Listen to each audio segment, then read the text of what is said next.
They averaged 26 points on 349 yards, 235 by the pass, 114 rushing. You saw the breakdown runs to passes. On the season, 294 pass plays for Fresno State, 294 rushing plays. The Bulldogs will kick off to open this game. Johnny Freeman back deep to receive the kick from Brett Zentainer, and we are underway. Freeman inside his own 5, across the 20 to about the 25-yard line. Juan Batista on the stop for Fresno State. Juan Batista at the 25-yard line.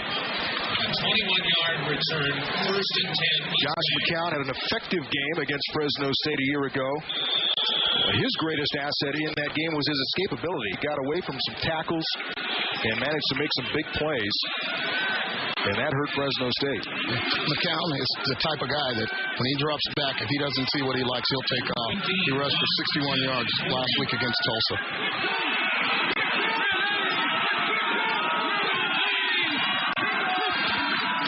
McCown will hand it off to Briggs. Stacked up in the backfield for a loss. Del Hawkins, number 69, along with Jake Probst, and on the stop for Fresno State. Hawkins is getting the start as we take a look at the starting lineups. Brought to you by Perco's Cafe. Offensively, Slate, McCarthy, Nichols, Chandler, and Erksleben up front. Loss of 2. 2nd and 12. Tight end Hampton. Cunningham, the leading receiver with 41 catches. Freeman is the big play guy. 5 touchdown receptions. After a loss of 2, it's 2nd and 12. Again, they keep it on the ground, and this time it's Nick Burley wrapping up Briggs. Burley gets the start, Ralph. He played outstanding last week against TCU, recovering a fumble on the option. Grant Harrington and Del Hawkins will also start today in place of Tabiti Lockhart and Alan Harper, who were late to a team meeting. That kind of shows you the way Pat Hill is. He lets Lawrence Deck and Terrence Brown start because they're seniors, and then he benches Lockhart and Harper because they're late. He carries the hammer and the harp. Third down play, and the fans start to make some noise. McCown will throw his first pass. It's a screen to Briggs off his hands and incomplete. Skipper on the coverage. McCown's first pass is incomplete, and the Mustangs will have to punt as Fresno State's defense holds on the first possession. Even if Briggs would have caught that, he wouldn't have went far. Skipper did a great job of smelling out that screen pass. He was there to make the tackle, but Briggs unfortunately dropped the ball. Colin Vadheim on to punt for SMU. He averages 40.3 yards a kick. His longest is 65. He's had 2 blocked this season. Bernard Berrien back at his own 34 to receive for Fresno State.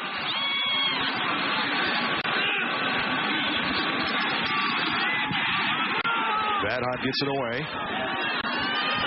from the 38. Berrien to the far side. Tripped up and actually lost about 4 yards to the 34. But still, good field position for Fresno State's offense as the Bulldogs come out for the first time. Bulldogs tried to set up a wall return there. Berrien's job is to lose ground and then try to get to the sidelines where the Bulldogs would have made a wall, but good coverage on the SMU punt team. Now, Fresno State has got to make sure SMU does not have 8 in the box. It wouldn't surprise me if the Bulldogs went deep right now just to tell them, hey, you got to respect our run. 2 receivers in for Fresno State on first down. Carr will throw. He is going deep, looking for Berrien. Has to come back and get it. He adjusted, got an arm on it, but it was incomplete. Kevin Garrett on the coverage for SMU. Here's how they look up front for Fresno State.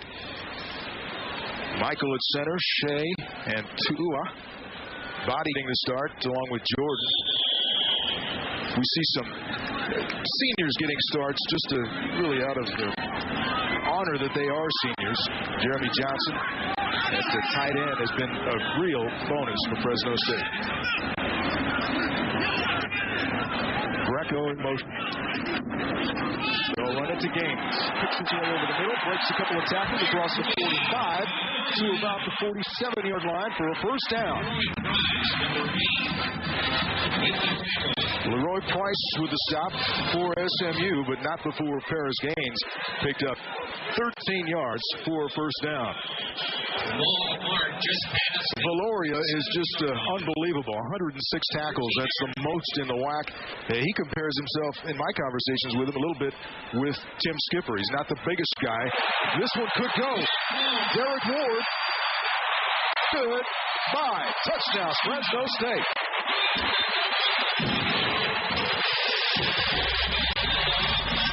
I talked about it earlier, how SMU, for some reason, cannot get off to a good start. If you're a Bulldog fan, you got to be excited. Not only do they score early, but they score on the ground. Good to see D. Ward back in the backfield for the Bulldogs. 53 yards on the touchdown run by Derek Ward.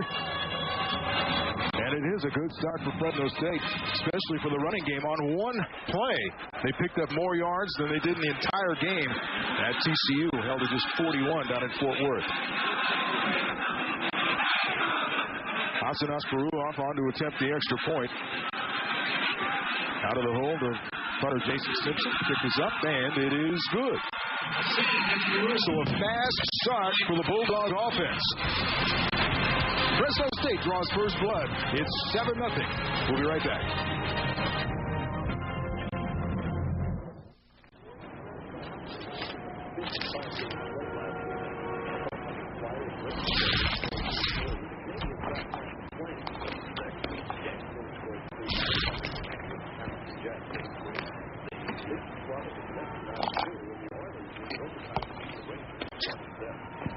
The spicy chicken sandwich. Don't bother me. I'm eating. Only 99 cents at Carl's Jr. Bingham Toyota Isuzu customers talk about the car buying experience. The majority of women have bad experiences with car dealers, and they're very aggressive. And how are customers treated at Bingham? They were willing to help. They were willing to accommodate to our every need. You'll love the way they make you feel at Central California's low-price leader. They care for me as a customer. And it's not just a lot of hype. Bingham Toyota Isuzu on Shaw, just east of Fresno State. #1 for all the right reasons. Why is everyone so quiet? Shh. Sunday dinner. He's going to pick one of us to go inside. What's inside? Football, dinner, Bud Light. Bud Light? Hey, yo, over here! You idiot. Oh, pick me! Hey, easy. That is one dumb turkey. With a great taste that won't fill you up and never let you down. Make it a Bud Light. Run for your lives! A lightning quick strike by the Fresno State offense, going 66 yards on just 3 plays. The touchdown on a 53-yard run by Derek Ward. Kind of surprised to see him in there so soon. We were wondering, after talk all week, that an assist behind his knee was bothering him again. Not knowing really how much action he would see, but off to a great start. Visitator with the kick. Taken by Freeman. And doesn't make it to the 20-yard line. Stood up by Juan Batista at about the 18-yard line. At the 18-yard line. That's where we want him. That's where you put him right there. 16-yard return. So with 12:36 remaining in the first quarter, 7-0 Fresno State lead. The Mustangs go on offense for the second time. The first time it was 3 and out. Ralph, what I've noticed when watching films this week is SMU does a lot of zone blocking. They don't pull a lot of people. They don't trap. They just kind of come straight at you, and they let Briggs decide which hole he'll take. A lot of zone blocking by the SMU offensive line. Little option. A count. Nowhere. Again, Del Hawkins was there to sniff it out.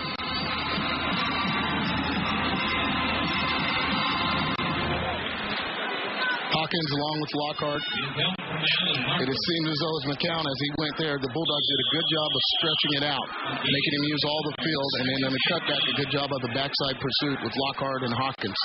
Solid defense by the Bulldogs so far. Gain of a yard, so it's 2nd and 1 from the 19.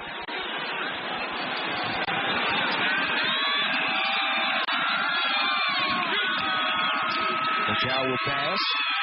Pressure. Gets it complete over the middle.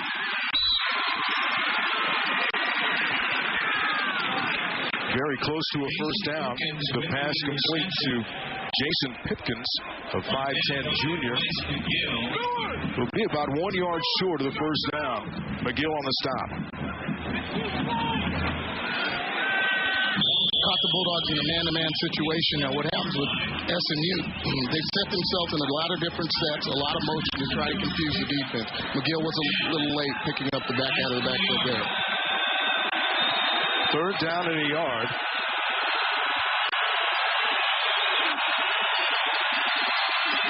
It's on a reverse. Freeman nearly had ball taken away, but he picks up the first down. Knocked out of bounds at about the 39-yard line by McGill. Freeman on the reverse.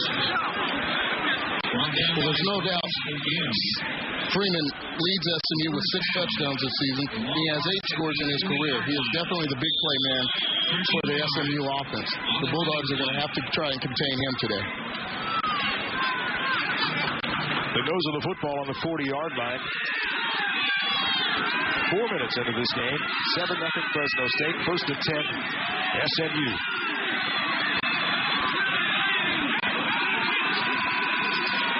McCown scrambling, throws, pass is complete over along the sideline.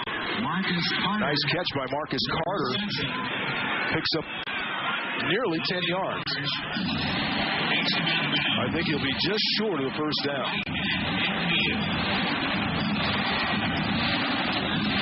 Now remember, McCown was benched early in the year for 3 games. He comes back last week against Tulsa, making his first start. Problem was, he forced too many passes. Now he says, being on the sideline, he knows to let the game come to him. Second and short, maybe a down to play with, but no, they'll do it the conventional way, handing it off to Briggs.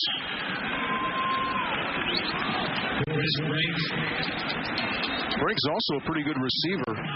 34 catches on the year. That's the third most on the team. He's 5th nationally as far as running backs and catching the ball. And there was a perfect example there of zone blocking and Briggs on his own deciding to cut back. With the zone blocking, the defensive line, they have got to control their gaps and make sure that they don't over-pursue because cutback will get you every time. Blake picks up a first down. Mustangs are in Bulldog territory at the 47. Again, it's Briggs fighting his way through the defenders. Picks up about 3 yards. Just inside the 44-yard line. Skipper on the stop for Fresno State. Skipper, 372 career tackles here. He'll finish second behind Omar Stoutmeyer. Now with the New York Nets, I believe. He finished with 458. Wow.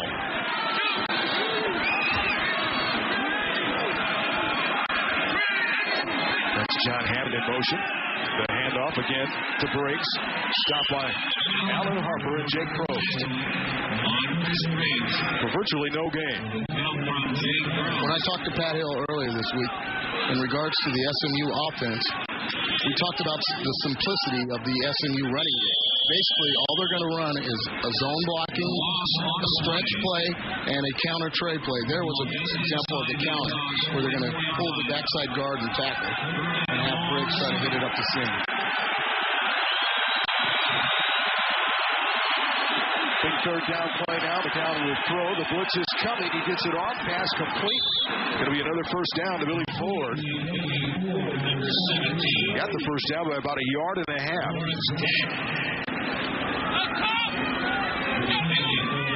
The Bulldogs are coming with a blitz.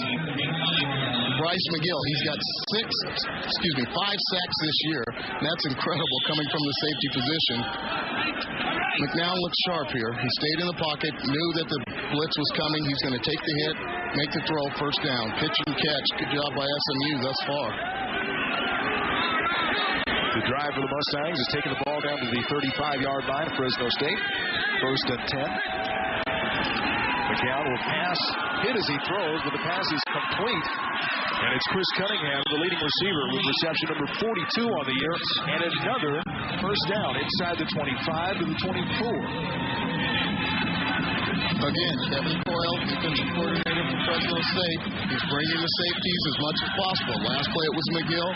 This play, it was Vernon Fox, the strong safety coming off the corner. What that leaves is the corners in a one-on-one situation. Dante Marsh probably should have jumped inside on that, assuming that the SMU receiver Freeman would run the quick slant. From the 24. 7-0 Fresno State. Just under 8.5 minutes left in the first quarter. Breaks the ball carrier. Stopped after gain of about 3 yards. Tabidi Lockhart in on the tackle for Fresno State, along with Lawrence Stack and Tim Skipper.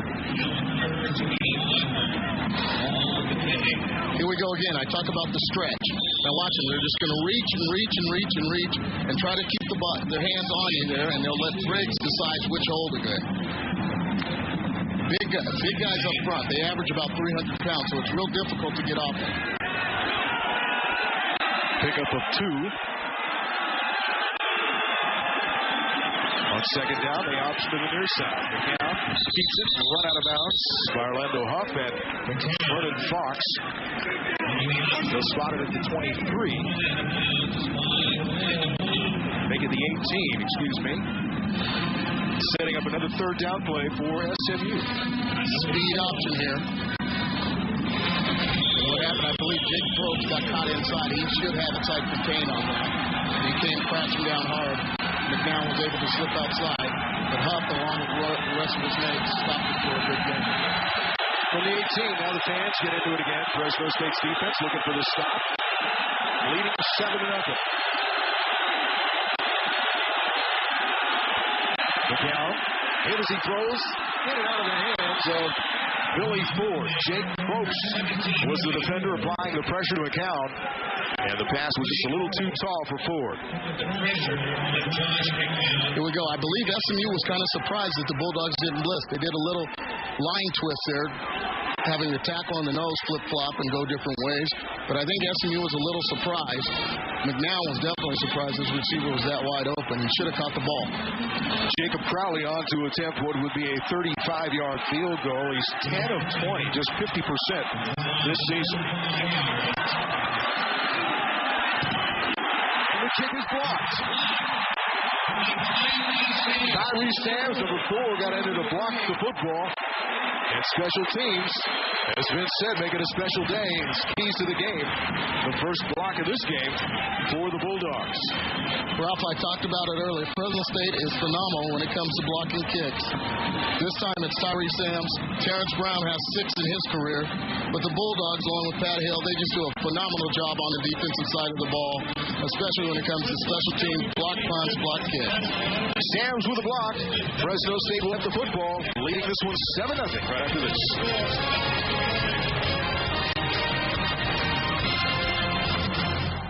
Discover the holidays at Emil's Market. Introduce your guests to rotisserie cooking from Bronco. Includes kebab rods, barbecue gloves, and video for $179.99. Pyrex hot and cold portable packs are $19.99 with mail-in rebate. The 10-piece bake set is on sale for $19.99 with rebate. From Homedics, a soothing lighting idea. Aquascape bubble lamps from $49.99 to $69.99. Discover Emil's Market at God Shops.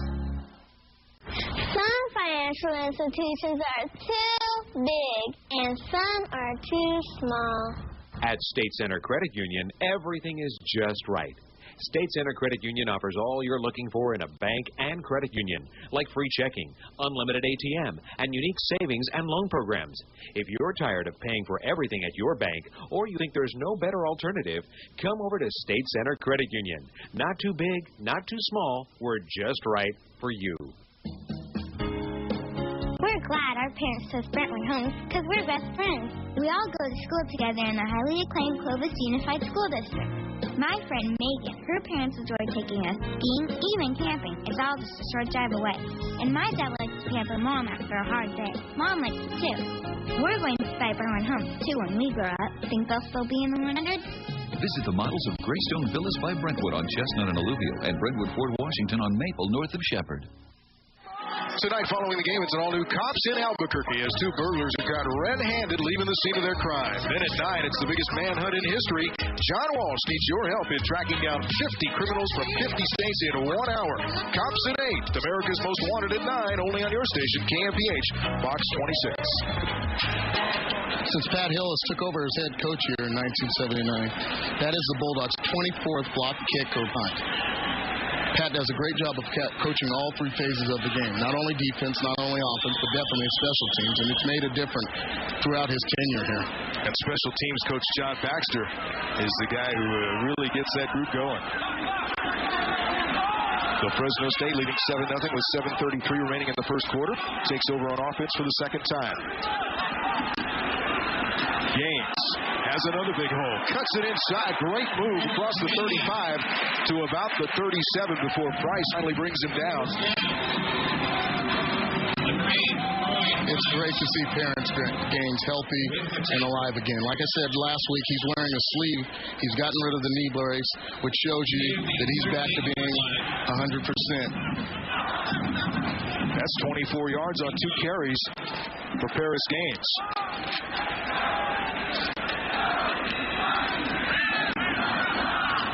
Carr looking to throw. Now finds an opening. He'll take off across the 50, inside the 45.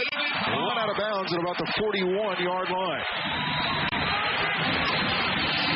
Couldn't find anybody open, but he sure found an opening in the running lane. The SMU 41-yard line. David Carr, 6'3", 225. He runs a 40 and 4.67 and shows right here. He bench presses 390 pounds, and he cleans 300 pounds. He is why at the beginning of the season I called him a combine's dream. He's got all the tools you need to be a successful quarterback, not only at this level, but the next. Carr now with a first down. Hands it to Ward. The last time he touched it, he went 53 for a touchdown. This time he picks up about a yard. Vic Valoria will get up from the bottom of the pile on the tackle. Vic Valoria with the tackle. Throughout the week, I was out at practice at Fresno State, and Derek Ward, they thought that he wouldn't be able to play because of assists. So this is immaculate, amazing recovery here this quick. It's good to see him back because definitely the Bulldogs running attack needs a Derek Ward in their backfield. Gain of 1, so it's second and 9. Take the handoff. He's going to be sacked. Johnson Patman, number 51 on the sack, and a flag came in as well, so we may have holding against the Bulldogs. The sack takes it back to the 45.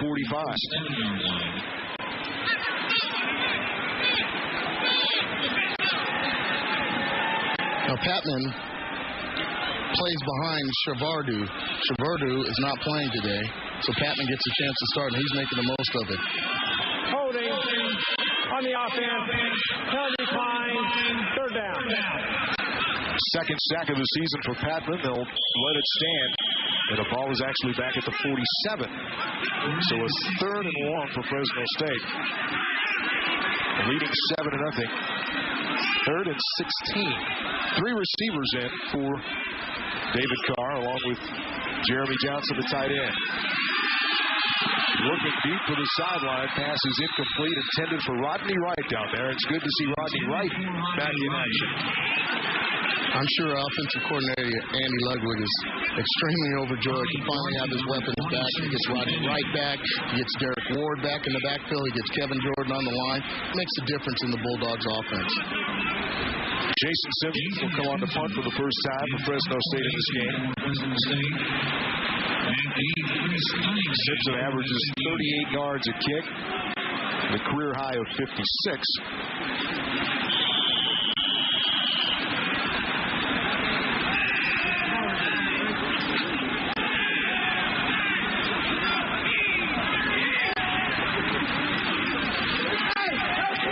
No pressure by the Mustangs.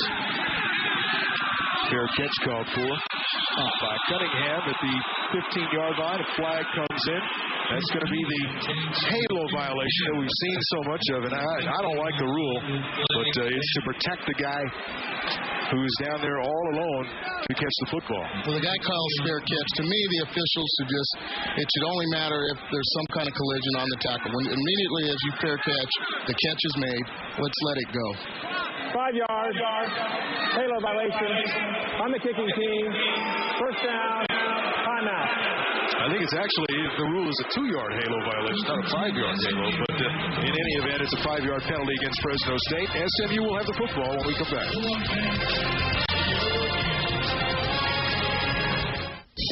Looking to save more and spend less this holiday season? With the Chrysler Holiday Sale, you can do just that.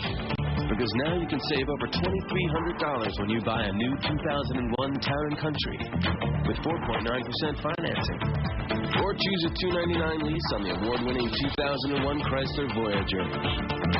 So take advantage of the Chrysler Holiday Sale today for savings that let you spend more on a real holiday priority, yourself. Now is the best time to waterproof your roof. Don't set yourself up for leaks later. Fix it now. Phoenix Coating's reliable watertight foam technique sets the industry standard and guarantees a leak-proof roof. The good guys in white will travel the West to fix your business and explain the tax benefits of a new roof now. Call Phoenix Coatings toll-free today. The best in the West. Hi, I'm Tom Burke. At Phoenix Coatings, we guarantee our work and your satisfaction.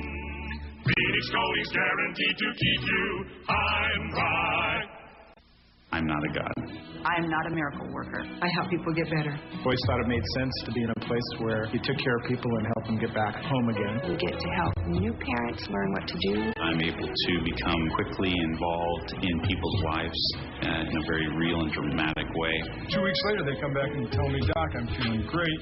I'm going out to play golf next week. I'm a father. I'm a teacher. I am a doctor. I am a nurse. I'm doing exactly what I want to do. Fans, come out to Bulldogs Stadium tomorrow afternoon from 2 to 4 and visit with the Seat Option sales team to answer any questions you may have regarding football seat options. That's tomorrow from 2 to 4 in the afternoon at Bulldog Stadium.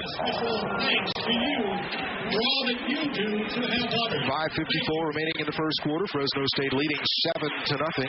Ralph Wood along with Vince Weston, the final home game of the season for Fresno State. Southern Methodist will have the football at the 21-yard line. Their last drive ended with a blocked field goal by Tyree Sams. I think there's added incentive for the Bulldogs. With the loss, San Jose, for those of you who didn't know, like you said in the at the beginning, lost 21-17 to Tulsa. Now all bets are off. I'm not sure who's going to that Silicon Valley Bowl.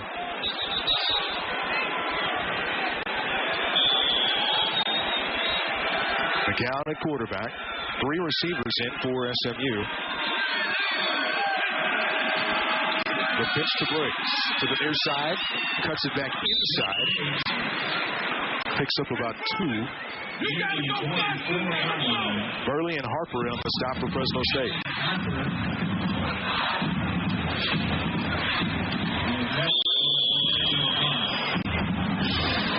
There you see the head coach of Southern Methodist. 2nd and 6. Coach Cabin has seen this team's progression really kind of go down ever since he came on. This has to be a little disturbing. Each season has been worse than the previous one. Briggs cuts it back inside, bowls over Vernon Fox, and picks up a first down. Dante Martian on the stop to the 35-yard line. And help from Bryce McGill. And first down to the 36. SMU is going to run a little toss sweep here. Their H-back, the tight end there, was leading the way. Now, that play was designed to go outside where 86 was, Hampton, the tight end. But that shows you the vision of Briggs, able to cut back and get the yards. Briggs has had 3 100-yard games this season. And the way he's going today, he's going to have a 4th. Keep in mind, Fresno State has not had a 100-yard rusher this entire year. The quick pass is complete to Freeman, spins out of the tackle of Tim Skipper and gets it across the 40 to about the 43-yard line. Nice running after the catch. This is SMU's version of the slip screen. Now, most of the jailbreak screens, slip screens are designed to go right through the middle, right down the goalpost. SMU designs it where they stay in between the hash and the sidelines there. 2nd and 2. Pickup of 8 on the play. 2nd and 2.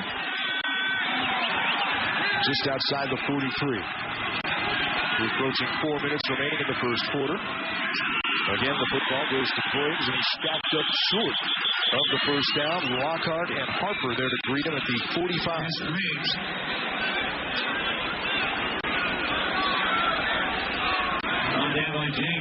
Alan Harper will be Fresno State's nominee for WAC Defensive Player of the Year. He has 15 tackles for losses. That's the second most in school history and second most in the WAC. He's only a junior. He's back next year. And depending on how things goes, he should get some votes for All-American. Third and a yard from the 45 with 3.5 minutes remaining in the first quarter and a 7-0 Fresno State lead. Briggs gets the first down across the 46-yard line. Jake Probst in on the stop for the Bulldogs along with Tim Skipper. Briggs a workhorse for the Mustangs here in the opening quarter. Well, last week he had a career high of 29 carries.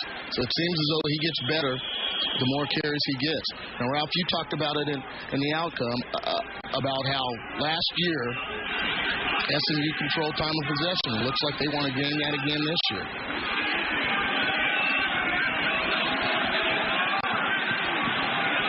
So it's first and 10 from the 47. McCown will throw. Looking to the sideline. Pass is incomplete. Chris Cunningham made the catch, but didn't have the feet in bounds. This is a poor job of knowing where the sideline is by Cunningham. He had plenty of time. SMU's going to run a deep out here with him. He's the inside guy. The outside guy clears it out. The inside guy runs it out. He's got plenty of time to set his feet, drag his feet, whatever. You do drills on that every day, working on sideline, getting the feet in. Poor execution by Cunningham. Second and 10 with 3 receivers in. That's Cunningham in motion. McCown with the draw. And is wrestled down by Giacchino Chiramani, one of the seniors on Fresno State, after a gain of about 2.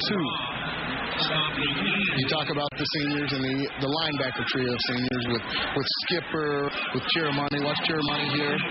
He's coming on a dog there. You see they did a little crisscross. Skipper blitzed one way. Chiramani came in behind him. Good job of Chiramani noticing the quarterback draw, breaking down, making the tackle. The nose of the football with the 50. It's third down. We'll call it 7 for SMU. Again, 3 receivers in for McCown.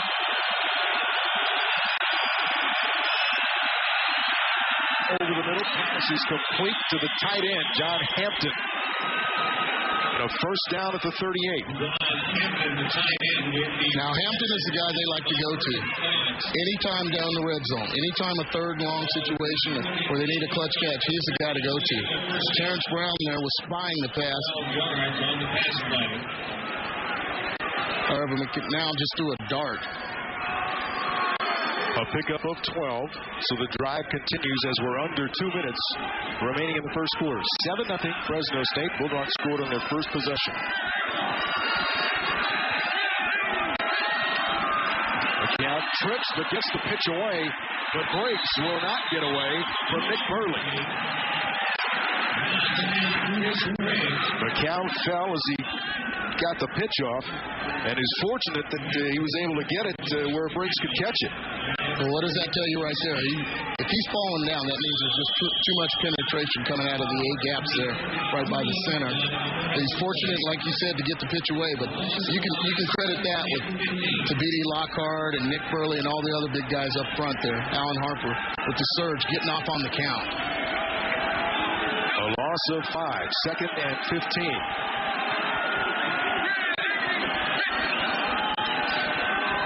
McCown, pass intended for Cunningham, incomplete. Pressure applied by Burley and Vernon Fox coming on the blitz. Burley, another defensive lineman that will be back next year for Fresno State. Fresno State looks solid in the defensive line. Harper will be coming back. Ryan Morris, he'll be back next year. I think Fresno State does a great job in the defensive front. They've got some outstanding players there, and they will be reckoned with. Third and 15. Again, it's a blitz. McCown unloads and overthrows the intended receiver. This is Johnny Freeman down around the 10-yard line. Pass incomplete. And again, SMU will have to kick it back to the Bulldogs. Again, the Bulldogs are going to send both safeties, which leaves Lawrence Deck out on the corner. This is the toughest position to play in football. You face some of the fastest, the strongest, the best athletes and receivers, and you're out there one-on-one in an island. I tell you, it compels attention on that play is Lawrence Deck being able to go one-on-one as the Bulldogs attempt to blitz McDowell. McDowell needs to throw that ball where the receiver can catch it, though. Needs to get it inside the stripe. The punt by Vadheim is away. Fair catch called for by Berrien at about the 11-yard line.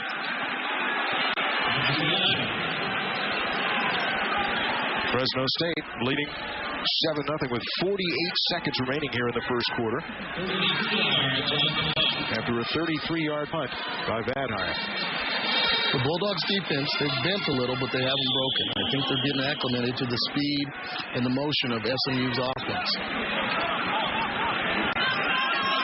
The interesting thing for the Bulldogs, they have not completed a pass yet in the first quarter. Carr on the option, and this time he is nailed as a flag comes in.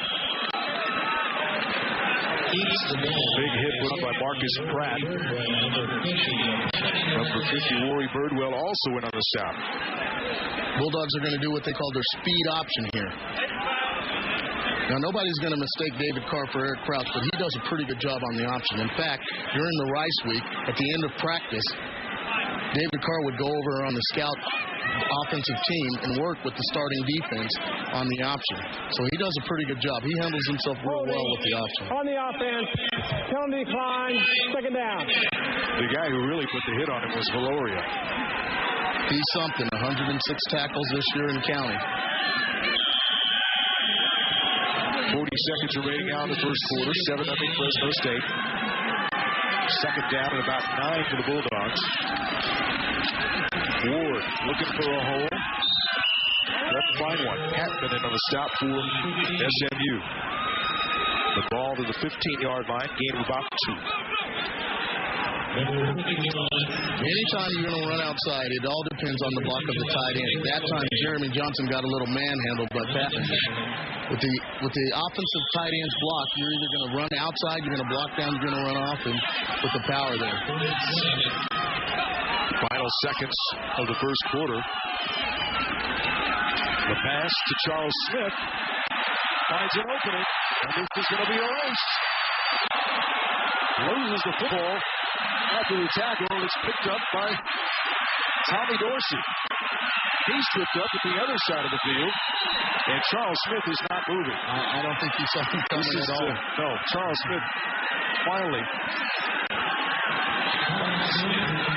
trying to get up. He did not move, almost like he was out cold. Fumbled the football, and Dorsey picked it up, and it goes over to SMU. But let's take a look at what happened to Charles Smith. Jailbreak screen by the Bulldogs. Give it to their playmaker here, Smith. He's on his way. Now, look, he's looking inside at the safety. Does not even see the corner. Does not even see him. And a bounce to Dorsey,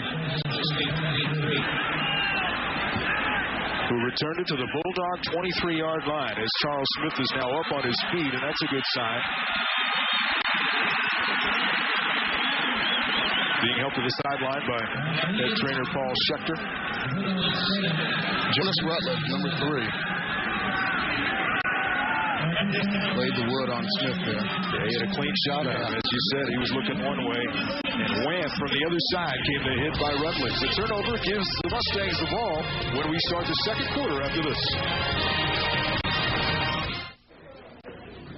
Here you are, sushi and wasabi. Wasabi. Yeah, wasabi. Wasabi. Wasabi. Wasabi. Wasabi. Wasabi. Wasabi. Wasabi.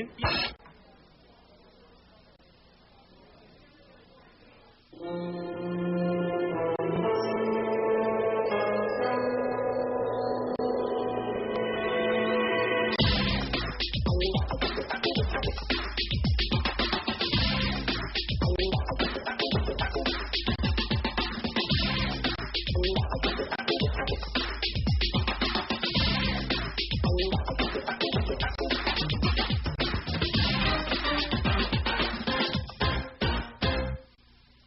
me, kid! Wow, now that's a 5 o'clock shadow. Hey, what's going on here? Hey, down in front! Check out this Wednesday! Introducing our classic Subway steak and cheese sandwich on fresh baked bread with new Southwest sauce. It's one of 4 unique sauces that are giving Subway a whole new taste. Come and get them. Subway. Eat fresh. Go to Subway and enter to win the Subway Sack Attack during Fresno State football on KMPH Fox 26. The Great Truck Stampede rolls on, only at the Merle Stone dealerships in Tulare and Porterville. We're rolling up our sleeves and rolling down the prices. We've corralled over 300 Chevy trucks, 2-wheel drive, 4-wheel drive, regular and extended cabs. From S10 pickups and Blazers to Tahoes and Suburbans, we're rolling out the deals. The Great Truck Stampede, only at the Merle Stone dealership. If you're thinking trucks, you just hit Pater in Tulare and Porterville. Bulldogs fans want a seat in the new Save Mart Center. Well, who wouldn't? The time has come. Personal seat licenses now on sale, and a $100 refundable deposit reserves your seat in the new arena. Act fast. Over 50% of the available seats are reserved. For applications and more information, call the Save Mart Center Personal Seat License Office at 244-2990. After the turnover, Southern Methodist takes over inside the 24 of Fresno State. 1st and 10, trailing 7-0 on the first play of the second quarter.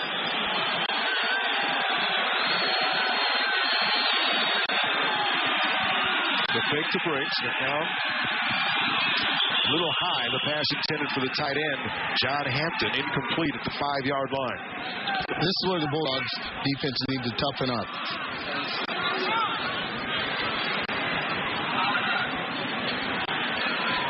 After a turnover like that, your backs are against the walls. You're going to have to make something happen. First quarter stats brought to you by Enterprise Rent-A-Car. Fresno State picking up the yardage passing on the last play in which Charles Smith was injured, but he's up and walking around down on the Bulldog sideline now. On second down, the count can't get out of the grasp of Tim Skipper. Dropped for a loss back to the 25. I'll tell you who compels attention on this play. Watch Orlando Huff on this. He's going to go down. He's going to sweat technique. What he's going to do, you can either hard force or you're going to sweat technique. That left decision in McCown's mind on what to do. Either pitch or take it. And then here comes Skipper, the rest of his friends to make the tackle. Although Skipper gets the headline, Huff made the play. So the drive started inside the 24. Now from the 25. It's third down. McCown will pass. Here comes the blitz. Again, a pass intended for the tight end, Hampton. Lawrence Deck on the coverage. It's incomplete. And that'll set up 4th down for SMU. I absolutely love what Kevin Coyle does with Orlando Huff. He loves to bring him off the edge. And what happens there, it's an automatic mismatch. An offensive lineman is too slow to block Huff, and a running back is too small. The only way you can block him is with an offensive lineman and a running back chipping up, and that leads the rest of the Bulldogs to make some plays. Crowley on to attempt a 42-yard field goal. His first attempt was blocked, and this one is smothered.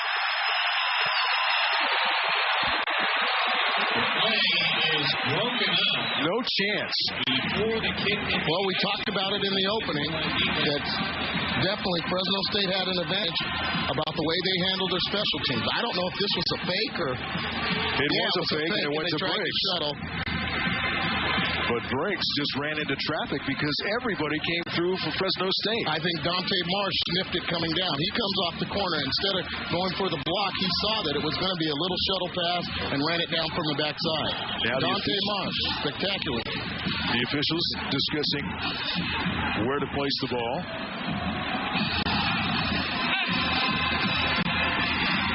I think the question is, was it an incomplete pass?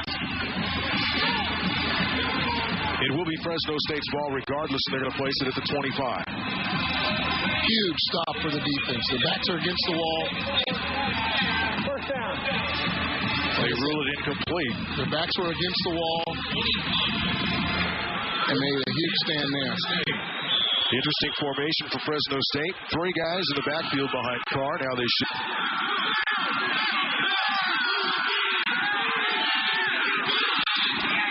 On first down, Gaines tries the right side. Picks up about 3 yards. Tackled there by Johnson Patman. Because of the depleted troops at running back, Tim Osborne, youngster out of Bakersfield High School, is forced to play fullback. Now, he came to Fresno State as a quarterback, moved to linebacker, also played some tight end duty. He's just a tough kid that likes to mix it up and is real physical. He's helped out the Bulldogs running game also. See Osborne, number 16, shifting back to the fullback formation. Whistles, stop play. There was movement on the line. You saw one of the defensive players for SMU jump. Prior to snap, false start on the offense, 5 yards, Maine, second down. Obviously, he was drawn off by Fresno State, so it'll be a 5-yard penalty against the Bulldogs, taking it back inside the 25. Now, Andy Ludwig thought about doing a lot of misdirection stuff this way. The way to slow down this defense, because it is a speed defense. For Ludwig made the comment, it reminded him a lot of the Cal defensive front, where they fly to the football and try to make things happen that way. So look for the Bulldogs to do a lot of boot passes and misdirection to slow down the rush of the SMU front four. On second down, Carr will throw. Looking for Berry. Pass complete, out of bounds at the 33-yard line. It'll be about 2 yards short of the first down. That is just basic pitch and catch. That's all summer long working out with each other. Here it is. They're going to run a timing route. Carr, 1, 2, 3. Good 3-step drop. Berrien running a 12-yard out. It's just timing. If you get enough reps of that, you can complete that blindfolded.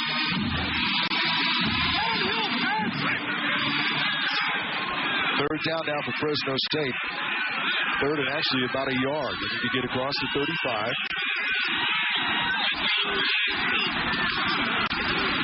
Gaines has the first down, lowers his shoulder, gets across the 35 to about the 38.5-yard line. Brian Bischoff been on the stop along with Kevin Garrett for SMU. Well, I didn't see a flag, but I just saw the official motion. It's against Fresno State. So negate the first down. Take it back 5 yards. And it's still third down. Illegal formation. 6 men on the line of scrimmage. On the offense. 5 yards. Replay.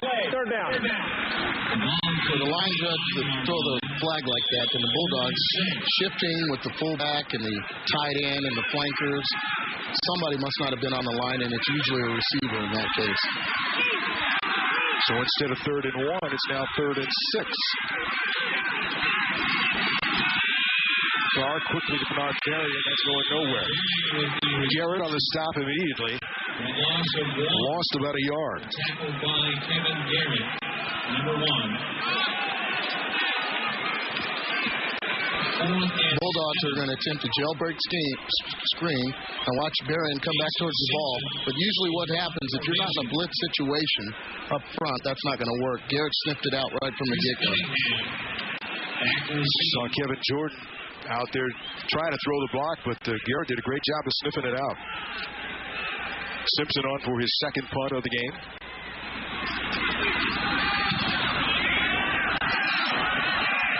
Wobbly kick. Bounces out of bounds. Inside the 40. They'll spot it at just about the 39-yard line. That's where SMU will go on offense. 7-0 Bulldog lead. Bulldog football on Fox 26 is brought to you by State Center Credit Union. Not too big, not too small. We're just right for you. By Carl's Jr. Without us, some guys would starve. And by Phoenix Coatings, offering affordable roof maintenance for as low as 10 cents a square foot.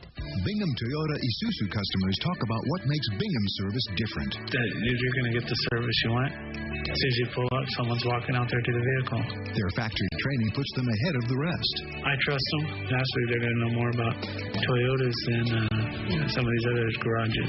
So it's no wonder they get so many repeat customers. Definitely, I'll go back to them. Bingham Toyota Isuzu on Shaw, just east of Fresno State. Number 1 for all the right reasons. Wasatch Premier Communities, more than a place to live. Crystal Falls and Stone Pine Apartments, Fresno, and River Oaks, Hanford are perfect family living. These affordable apartment communities provide plenty of room for your family to grow and have fun. Cool off in the swimming pool or escape to the top lot with the kids. Come see all the extras, all the space, and all for a very affordable price.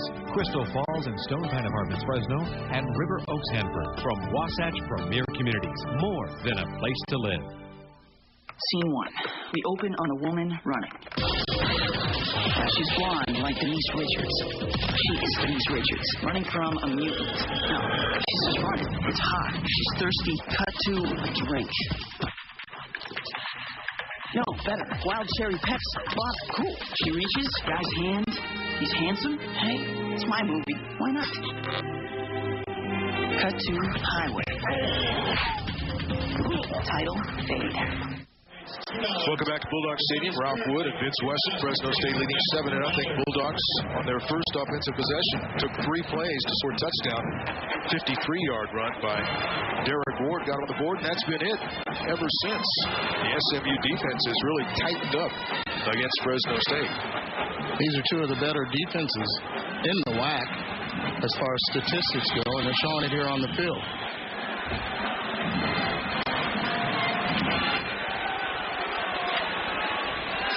Josh McCown on a quarterback for SMU.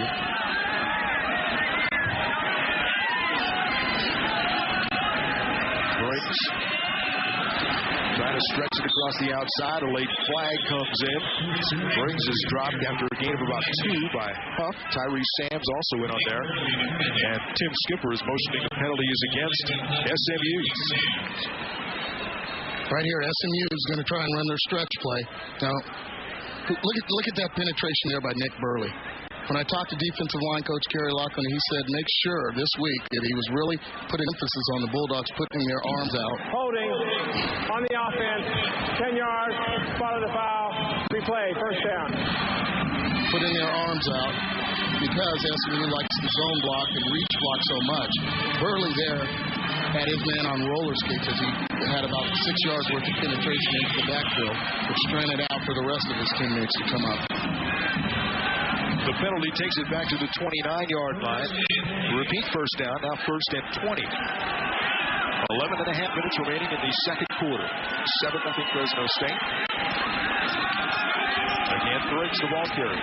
Across the 30, dropped from behind by Tim Skipper. A gain of about 5 to the 34 for Briggs. SMU is content to ride Briggs. Here they go with their counter trade. They're going to pull the backside guard, backside tackle and backside tight end in Hampton there. Again, Skipper, the nose to find the football, runs it down from the backside. Second down, 15 to go for SMU. The Cal will pass. Nearly intercepted. Skipper came across the middle, and McCown never saw it. The pass was intended for Johnny Freeman. Skipper had it in his arms, but couldn't hold it. This is what makes Tim Skipper such a great football player. He sees 3-step drops. Immediately when you know 3-step drop, you automatically know it's going to be a quick slam. He was right there. He did everything to catch the ball. I guess if he could catch the ball, he'd have been a running back like his brother Kelly, who I played with many years. But that's a good instinctive football player right there. 3-step drop, look for something. Third and long. McCown probably going to face some pressure from Fresno State. And the Bulldogs stay with a 4-man rush. And McCown is going deep. Intended for Freeman and overthrown. Defended by Tyrese Sams. Fresno State's defense holds. SMU will have to punt it again with 10:36 remaining, trailing 7-0. Okay, we've seen Kevin Coyle blitz. This time, all he does is some twists in the defensive line, a couple line stunts, but stays basically zone. Tyree did a good job keeping up with Freeman there. Freeman is a game breaker. He's a guy that can run, but I don't think he's got Tyreek Sam's type speed. Badheim under punt for the third time tonight.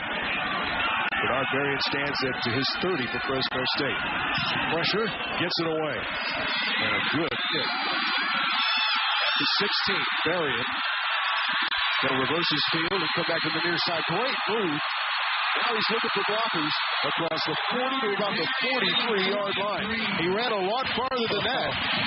Did you see that move? Oh, my. The defender did. I think he left some lingerie there out on the field. That's how bad that move was by Berrien. Brian Bischoff finally made the stop. Fresno State's offense returns to the field. It'll be first down from the 43 when we come back.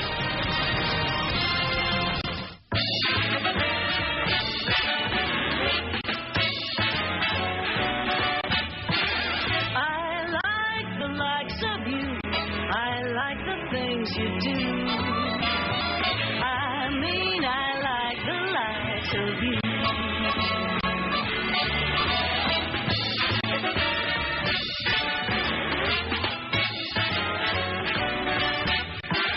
I like the likes of you. Check out My McDonald's Manager Special. Right now, we're featuring 3 Manager Special combo meals, each with a small drink and a small fries at $1.99 each. Choose a zesty Cajun McChicken sandwich, a McRib Jr. sandwich with tasty barbecue sauce, or tender 6-piece chicken McNuggets. Each with small fries and a Coke for only $1.99. McDonald's, we love to see you smile. 3 Manager Special combo meals you want. Forget it. I'll never meet anyone on this thing.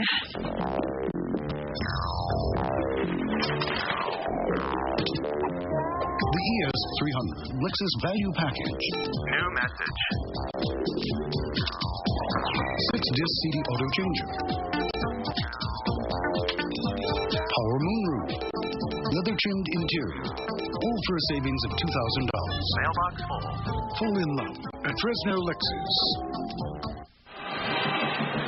This broadcast is authorized under the telecasting rights granted by the Fresno State Athletic Corporation and is intended solely for non-commercial use. Any rebroadcast, retransmission, or other use of the descriptions, accounts, pictures, or sounds of the broadcast without the express written consent of the Fresno State Athletic Corporation is prohibited.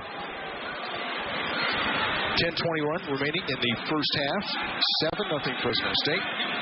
Bulldogs with some great field position, starting this drive from the 43 after the punt return by Bernard Berrien. 100 yards rushing, 52 passing for Fresno State as we start this possession.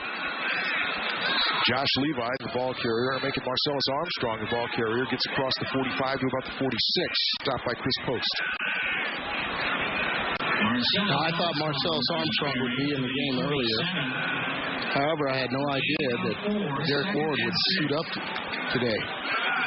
So let's leave Marcellus. Now, this is a kid that rushed for over 2,200 yards his senior year. Fake to Smith, the inside pass comes to Berrien. A couple more moves, but only picks up about a yard.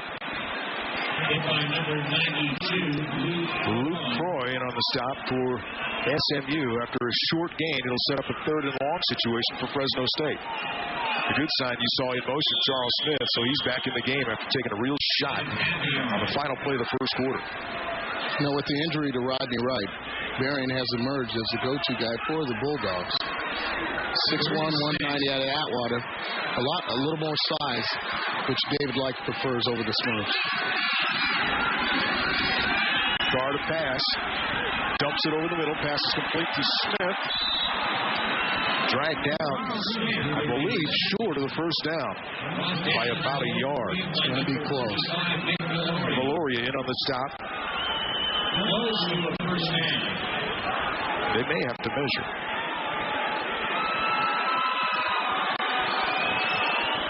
They're going to measure.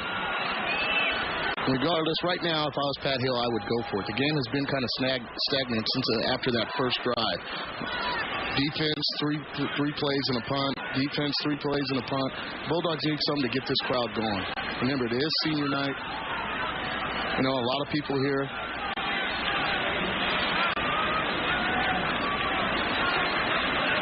stretch out the chains and be short by about the length of the football. Good, he's going to go. And not only that, the defense has been pretty solid thus far. Derek Ward coming into the game.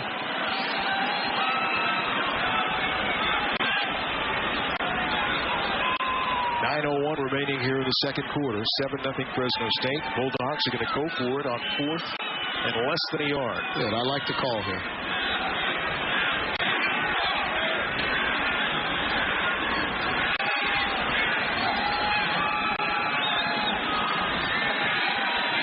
Good for the Bulldogs. Break the huddle and go on first down. That's usually the way we do it on short yardage situations. Ward, the running back behind Carr, who may just keep it himself, and he does. He might have fumbled it. I see it. I think that was a penalty flag, but it may have been a beanbag coming in from one of the officials. Ward comes out of there with the football, and as they spot it, he has the first down. All right, There's the referee picking up his beanbag, indicating the ball did come loose. But the Bulldogs still pick up the first down with 8:46 now remaining in the second quarter. Remember, David Carr, 6'3", 235. That's as big as any fullback that you can get going up the middle there.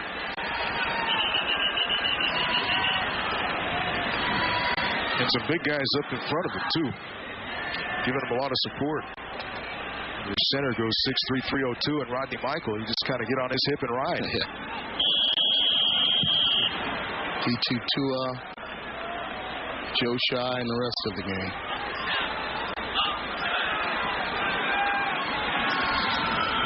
Carr with the fake. Dumps it off to Greco. Knocked out of bounds at the 42-yard line by Leroy Price. Gain of about 5. Now, this is what I'm talking about, Ralph. Right here, the Bulldogs looked like they were going to run stretch, and here's the misdirection. See that way? They got the whole SMU line going that way. Greco, only a freshman, along with Jeremy Johnson. They figure to be the tight ends of the future for the Bulldogs. Gain of 4 on the play, so it's 2nd and 6 from the 42. Harris Gaines stopped in the backfield. That'll be a loss of perhaps a yard by Luke Croy.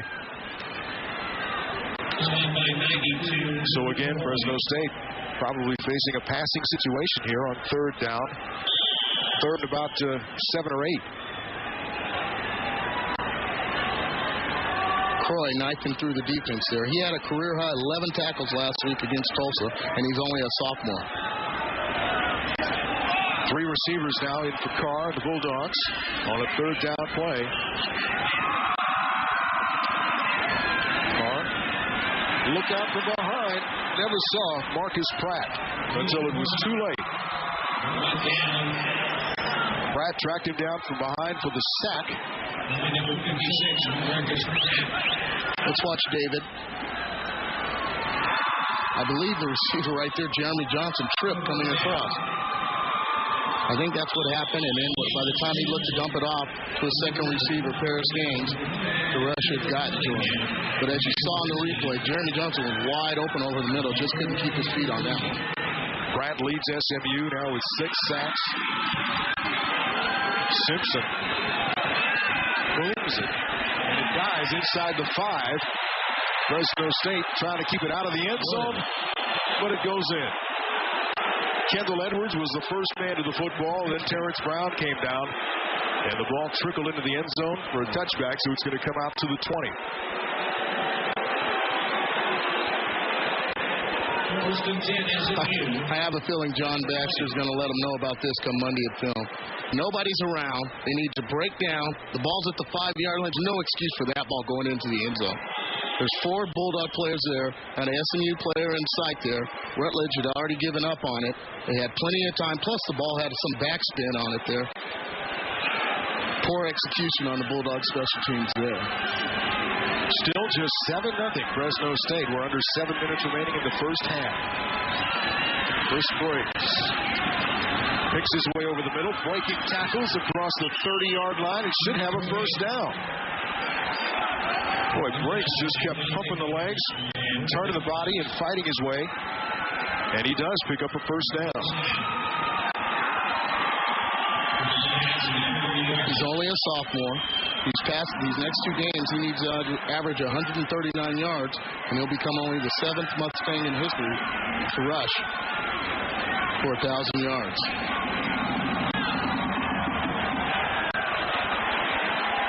First and 10. Mustangs. Here comes the blitz, and it's picked up. But McCown can't find anybody open, has to run, and can't get away. Vernon Fox with a sack for the Bulldogs as Fresno State came with the blitz and the pressure and great coverage in the secondary. Coverage sack. Fox's name is called across the PA system, but the real credit goes to the Bulldog secondary on the coverage there. Coverage sack.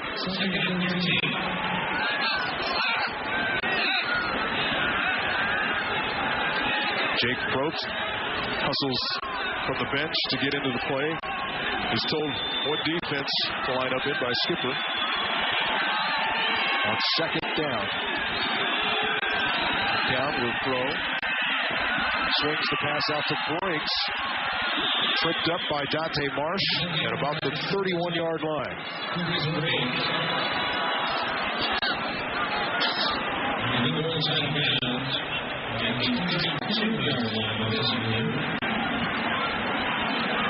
They'll spot it at the 32. And it's 3rd and 8. Last time the Dogs played zone, confused McCown a little. I think he was expecting the blitz. Let's see what Kevin Crowe throws at him this time. Here comes the blitz. And he's hit, loses a football. Picked up by Lockhart, Fresno State ball.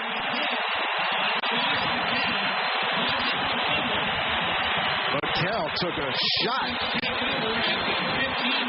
Lockhart recovers the fumble. Let's see who delivered the hit. Oh, the Dogs brought the house. Here comes Skipper. Here comes McGill. Oh, you know it's McGill. Bryce McGill.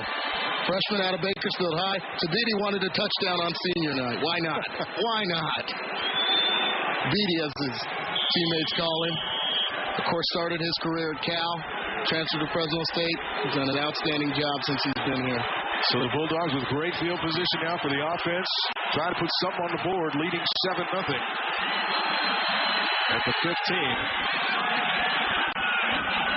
3 receivers to the near side. Ball too high for DeAndre Gilbert. Wow. I mean, that was wide open. Trying to get it to Gilbert and see what he could do with blockers in front of him. David just a little overzealous there. I think he was right also how wide DeAndre Gilbert was.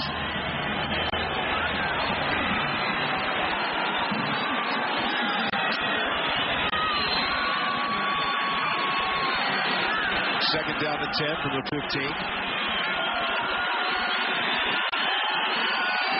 Harris Gaines in the backfield. Gets the ball up the middle, inside the 10 to about the 9-yard line. Tackled there by Garrett. And number 53, Corey Riley, along with Kevin Albee. This is so reminiscent of last year. The Bulldogs had Ward. They had Harris Gaines. They'd run right up the gut. Finally, looks like it's clicking for the Bulldogs running game. 3rd down and 3 yards to go for a first down, and 4 yards to go for a first down. Now for a touchdown. Gaines has the first down, I believe. He's very close. Frost in on the stop for SMU. They're going to say it's 4th down. And it's going to be 4th and about a half yard. He did have to get to the 5-yard line. And again, it looks like Fresno State's going to go for it. Well, I would too. Your defense has just been solid the whole night, You're at home. You have a 14-game winning streak at home. The fans want you to go. Why not go? Last time Card took it himself on a sneak, and he does it again. Should be enough for the first down with Derek Ward helping from behind.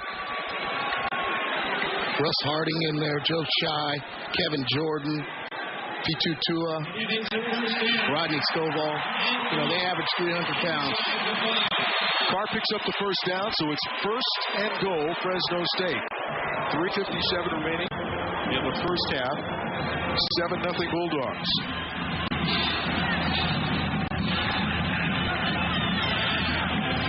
Both of the conversions on sneaks by Carr on fourth down.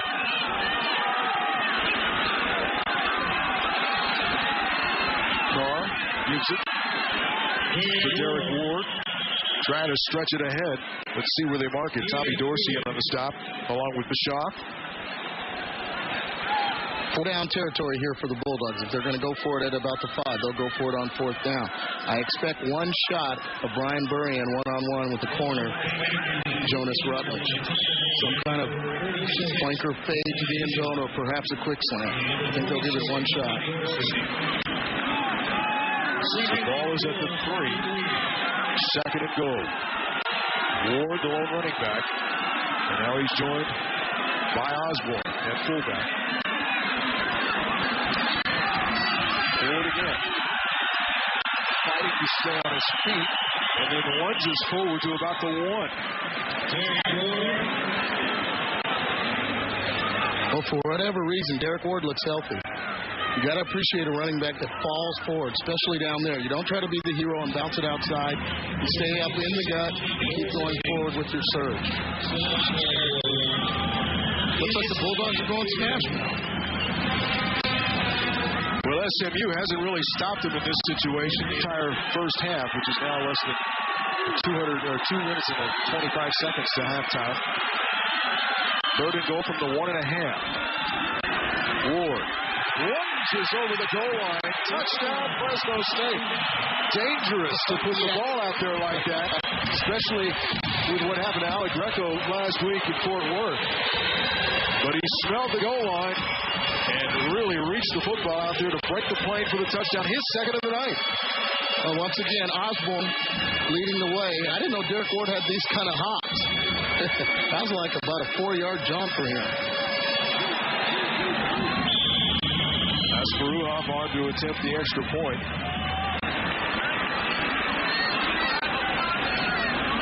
As the Bulldogs are in their swinging gate formation, will they shift out? Yes, they will.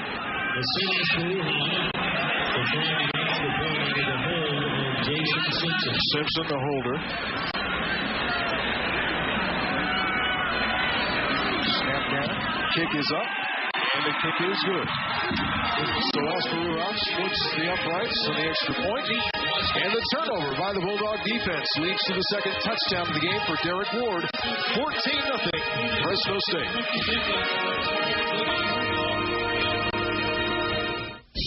Looking to save more and spend less this holiday season? With the Chrysler Holiday Sale, you can do just that. Because now you can save over $5,100 when you buy a new 2000 Concorde LX with 0% financing. Or choose a low $259 lease on the award-winning 2001 Sebring LX sedan. So take advantage of the Chrysler Holiday Sale today for savings that let you spend more on a real holiday priority, yourself.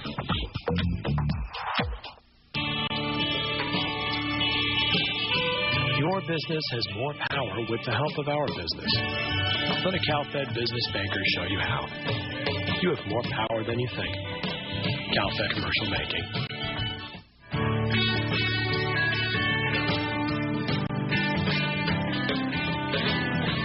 You have the power to organize your finances. You have more power than you think. Infinity Checking from CalFed. Hey, we'll meet you guys down at the pool, okay? Grab some Bud Light. I'm going to get ready. What's wrong? Is it sad? Come again. Here. Sorry, my head is so ticklish. Come. I want it. With a great taste that won't fill you up and never lets you down. Can you give me a hand over here? Make it a Bud Light. Coming up in the second half, the Subway Sack Attack. Today's winner is Larry Forbes of Dinuba. He has automatically won a 6-foot Subway Party sub and a pair of tickets to an upcoming Fresno State home game. If the Dogs record a sack in the second half, he'll also qualify for a chance to win a trip to the Las Vegas Bowl. So good luck, Larry Forbes of Dinuba. 2 touchdowns on the night for Derek Ward, a 53-yarder, and the last one about a 1.5-yard run. Maybe a 1-yard run and a half-yard stretch. As the kick comes to Freeman. To the near side, across the 25, across the 30, 35, and out of bounds at about the 36-yard line. Tyrese Sams finally pushed him out after a nice return by Freeman. Short drive after the Bryce McGill hit on McCown, forced him to fumble, recovered by Tabidi Lockhart. 7 plays later, it was Derek Ward with the touchdown. 14-0, Fresno State. 2 minutes and 4 seconds remaining now before halftime.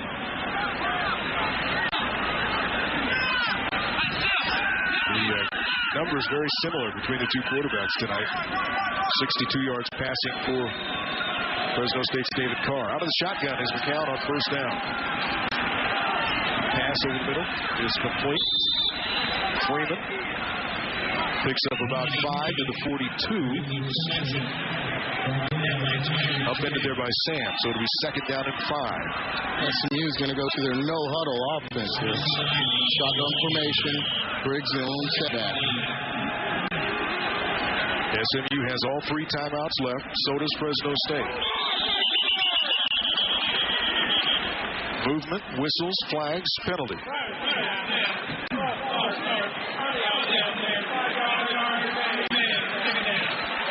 So forget about the 5 yards picked up on the previous pass play. Now, if SMU is going to go no huddle, it's very imperative for the Bulldog defense to get the calls out as soon as possible. You'll notice Skipper and a couple other linebackers going to their wristband where all the plays are, and they'll give a base coverage and go at it that way if SMU tries to go no huddle. Minute 15 remaining before halftime. McCown will run. And it's open. He's going to head for the sideline to stop the clock. It gets out of bounds at about the 48 of Fresno State. 1:07 remaining before halftime. 14-0 Fresno State lead. 3 timeouts still for SMU.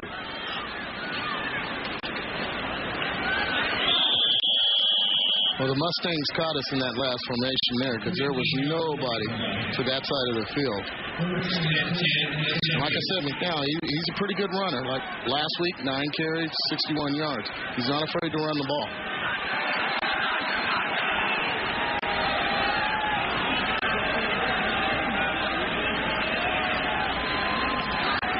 Count on first down. Flag comes in. Pass over the middle is incomplete. And the penalty is probably going to be holding. That's what you get. Exactly what you expect in that territory.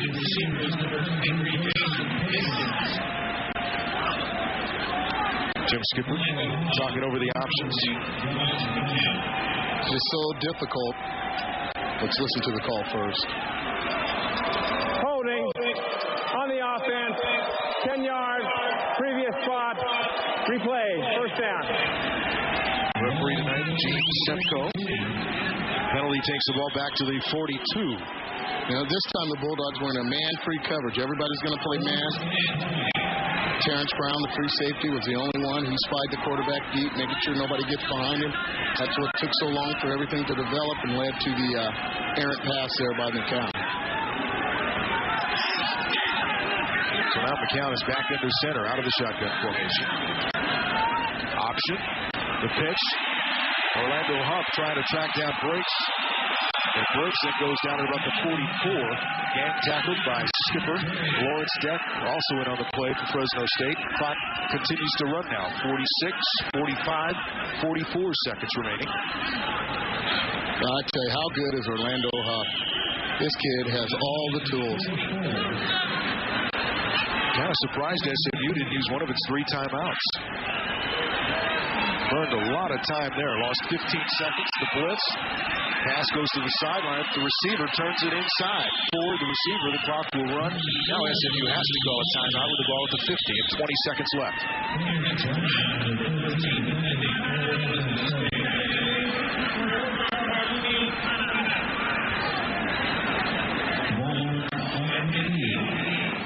Time now for This Week in Bulldog Sports, brought to you by AT&T Wireless Services. Basketball season's here. Both the men's and women's teams will be in action tomorrow. The men play in Day 2 of the Hispanic College Fund Classic at Sullivan Arena, while the women face off with the National Women's Basketball League All-Stars.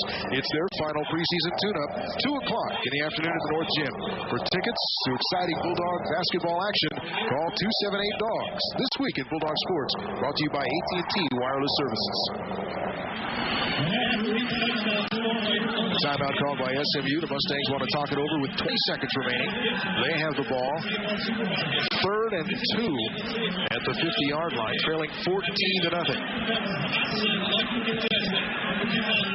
Ralph, I'll tell you, Kevin Coyle pulled out all the different disguises and coverages. And, you know, if you're McCown, you haven't seen some of these, you've got to be a little bit confused. That time, I believe it was Lawrence Deck came off the corner. They usually call that a corner cat, where the corner nearest to the sidelines is going to take out the quarterback too. So Kevin Coyle is pulling out all the stops here.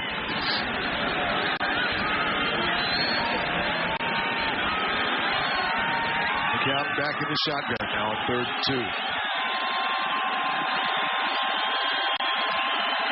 He's going to run it. Has the first down and has room. Cuts it inside. Gets away from Terrence Brown. Then is dropped at about the 35-yard line by Bryce McGill. But a nice run by McCown. Picks up the first down and stops the clock with 12 seconds left. The ball will be spotted at about the 34-yard line. SMU has 2 timeouts remaining. 16 yards on the carry by McCown. For them to be in field goal range with Crowell, I'd say they need about 10 to 12 yards. It's real important there. I believe Terrence Brown meant to tackle that. If they're going to take off running with this much time left, you've got to tackle them in downs. Bulldogs come with a blitz. McCown gets the ball off, incomplete. Little low for the intended receiver. Hand to the tight end. 7 seconds now remaining. Still 2 timeouts left for SMU. 14-0 Bulldogs. It'll be second down. Bulldogs should get in some kind of press coverage. With 7 seconds left, you're only looking at a quick out, maybe a quick slant, and then a timeout. So get in some kind of press coverage. Not necessarily to defend them, but if they do catch it, make the tackle early. McCown steps away from the blitz of McGill. Looking for the end zone. Is the pass complete? No, incomplete. Freeman very near that sideline. It'll be the last play of the half. Freeman thought he had a touchdown, but again, the ball led him off the field of play. Wow, how huge is that for the Bulldogs? Let's see. Ooh. Real close. Very close. One foot was out. I'm wondering if the right foot was in. Great camera work by our guy. Right there. The right foot may have been in. Well, we saw it with Cunningham earlier, and now here with Freeman. They've got to make a conscious effort to get that foot down. I think he might have had that one. I'm not sure. Too close to call. It could have gone either way. If his toe is on that white stripe at all, any part of the white stripe, incomplete. So the Bulldogs go to the locker room. Both teams to the locker room at halftime. Fresno State leading by a pair of touchdowns. Discover the holidays at Emil's Market. Introduce your guests to rotisserie cooking from Bronco. Includes kebab rods, barbecue gloves, and video for $179.99. Pyrex hot and cold portable packs are $19.99 with mail-in rebate. The 10-piece bake set is on sale for $19.99 with rebate.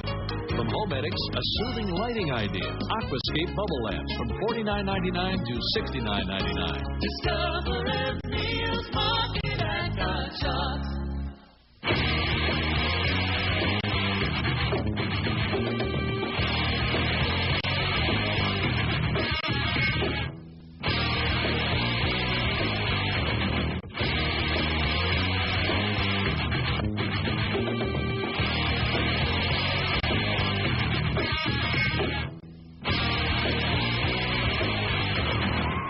the Save Mart Center at Fresno State. Seat licenses available now.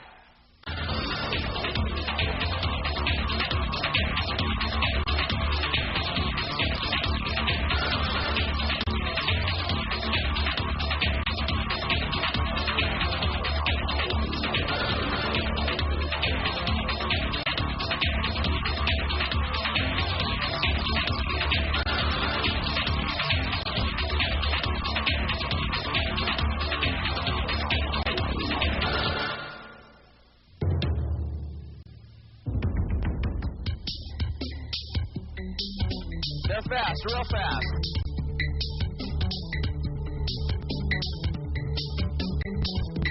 Now that is a winning sign. Hey, they're big. Really big. You can see the difference of quick signs. This has been the Bingham Toyota Halftime Report. Bingham Toyota, number one for all the right reasons.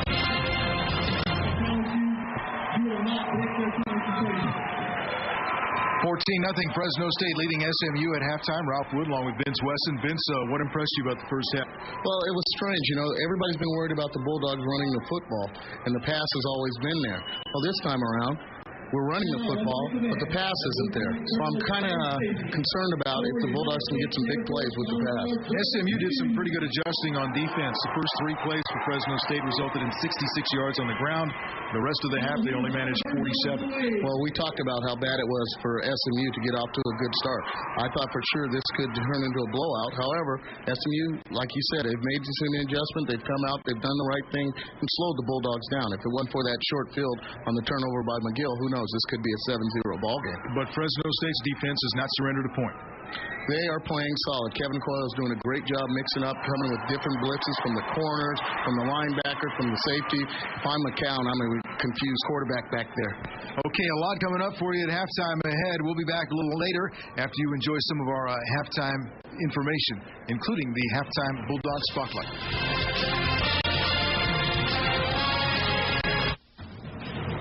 Time now for Bulldog Spotlight.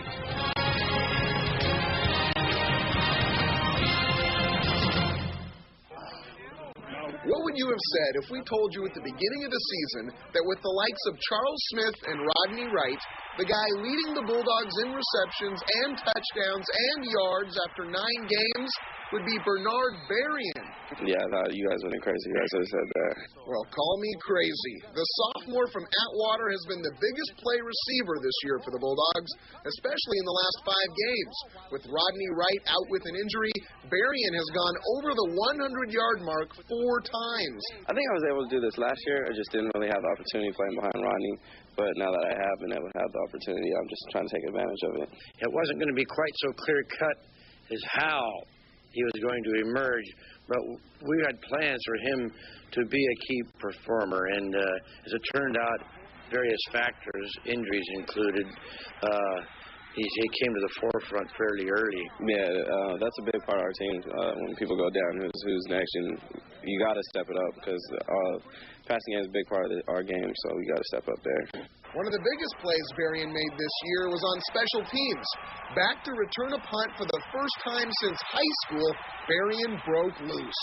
Every time I touch the ball, I try to score. That's how I am. So if I make a big play, I have to make a big play. If I don't, I don't. We'll visit more with Bernard Berrien right after this. You know where to find us. Here's what we've got.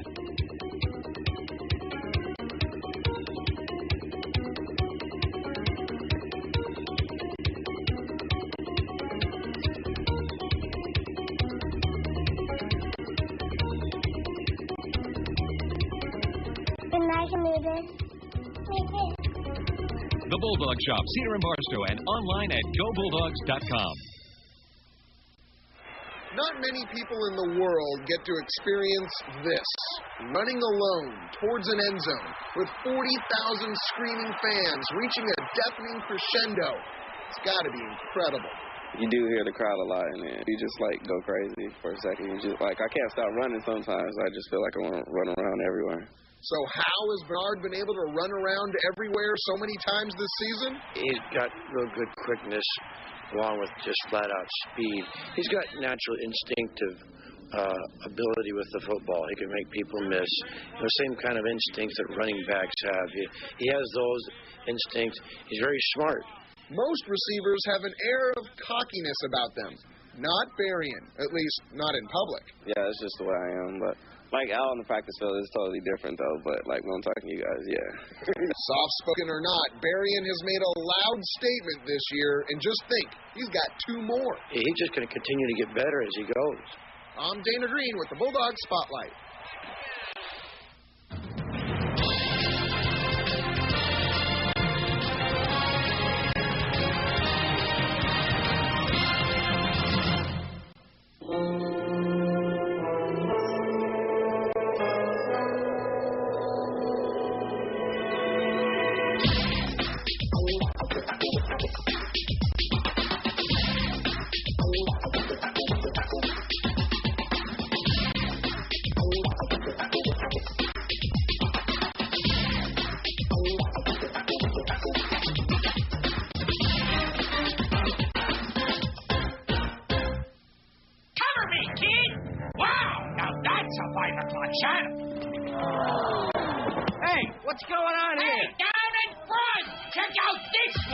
Introducing our classic Subway steak and cheese sandwich on fresh baked bread with new Southwest sauce. It's one of 4 unique sauces that are giving Subway a whole new taste. Come and get it. Subway. Eat fresh. Go to Subway and enter to win the Subway Sack Attack during Fresno State football on KMPH Fox 26. Hello? Yo, who's that? Yo, it's Dave. True. Hello? Yo, it's Dave. True.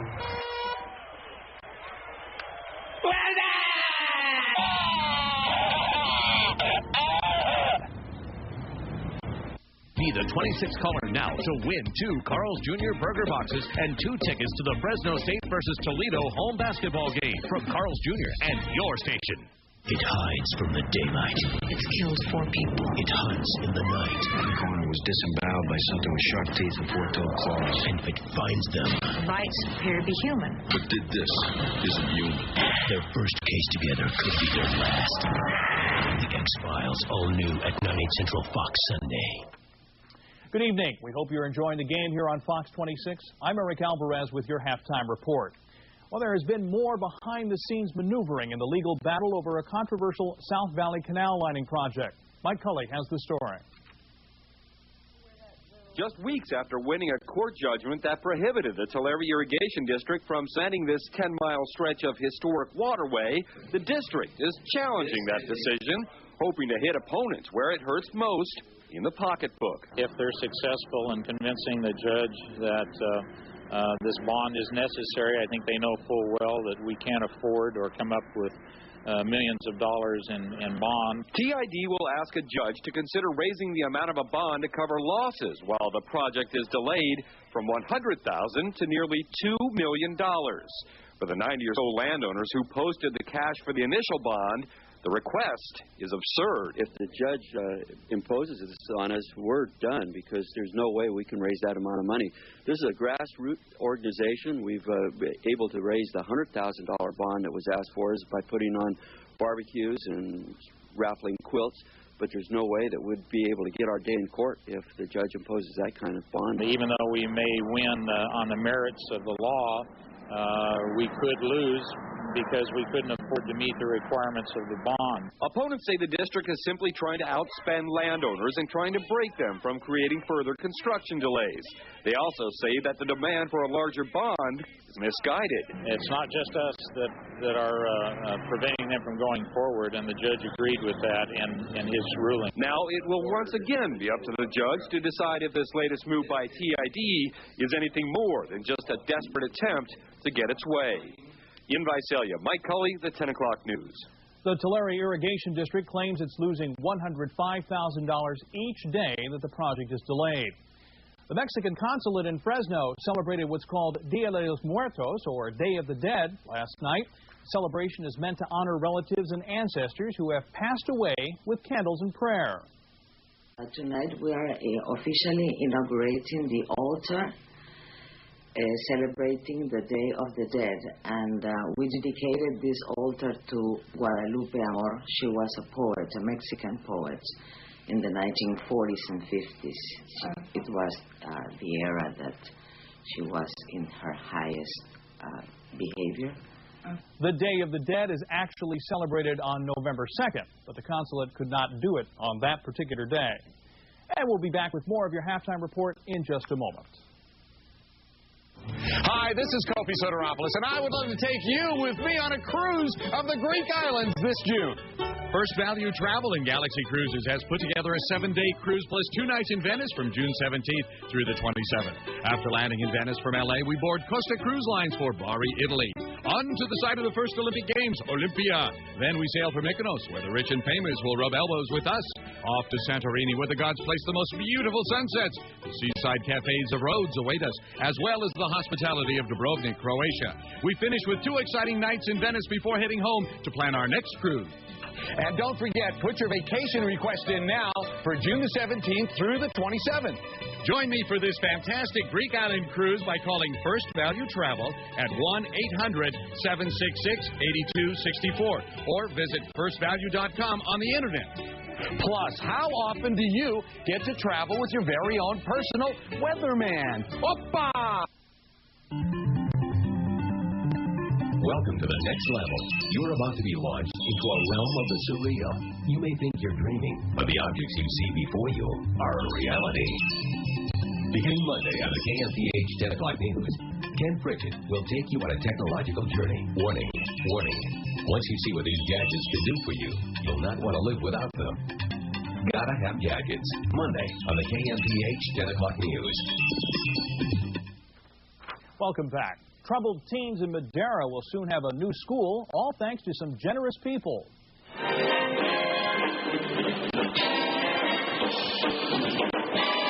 You're listening to Ralph Carmichael and his big band. They were the featured performers at the annual fundraiser that benefits Valley Teen Ranch. The money raised during the event will go toward construction costs of a school building on the ranch property in Madera.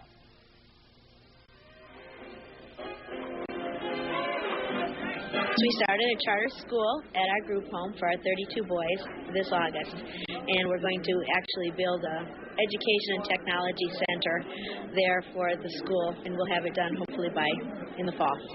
Instead of selling tickets for the event, organizers passed the hat and took donations after the concert. With the state facing a crunch on electricity consumption, Pacific Gas and Electric is asking consumers to conserve this holiday season. PG&E hopes everyone will cut back on the amount of electricity they use for their holiday lights. The onset of unusually cold weather has brought on the demand for more electricity this holiday season, and that, company officials say, increases consumer rates. Conserving will help the possible overburden on the state's electricity grid and save consumers some money.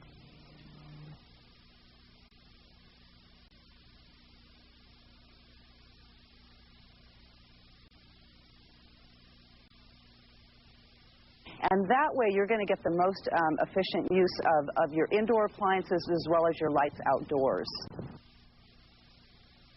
Consumers buy new, smaller lights because they're more energy efficient. And consumers are also being asked not to connect more than 3 strings of lights per extension cord. It's not only an energy saver, they say, but it's also safer. Okay, time now for a quick check of our weather with our 5-day forecast. Let's take a look. The temps during the day are going to be in the upper 50s to lower 60s. Overnight temps will be in the upper 30s to lower 40s. Most days will be sunny, but some partly cloudy days will be later on in the week. And that's our halftime report, but don't forget to join Tamara Henry and myself tonight at 10 for the latest news, sports, and weather. Now, back to the game. Hey, guys, give me a hand carrying this stuff up to the 3rd floor. Love to, but we're late for this thing. Yeah, sorry. That's cool. You know, those stairs are kind of tricky. Yeah. Oh, I got this. That's it. Mind if we help ourselves to some of your underwear? For the great taste that won't fill you up and never let you down. I don't need you guys to help me unpack. Make it a Bud Light. Looking to save more and spend less this holiday season? With the Chrysler Holiday Sale, you can do just that. Because now you can save over $2,300 when you buy a new 2001 Town & Country with 4.9% financing. Or choose a $299 lease on the award-winning 2001 Chrysler Voyager. So take advantage of the Chrysler Holiday Sale today for savings that let you spend more on a real holiday priority, yourself. Introducing the new Chicken Fiesta Melt from Taco Bell. It's so good, it's practically perfect.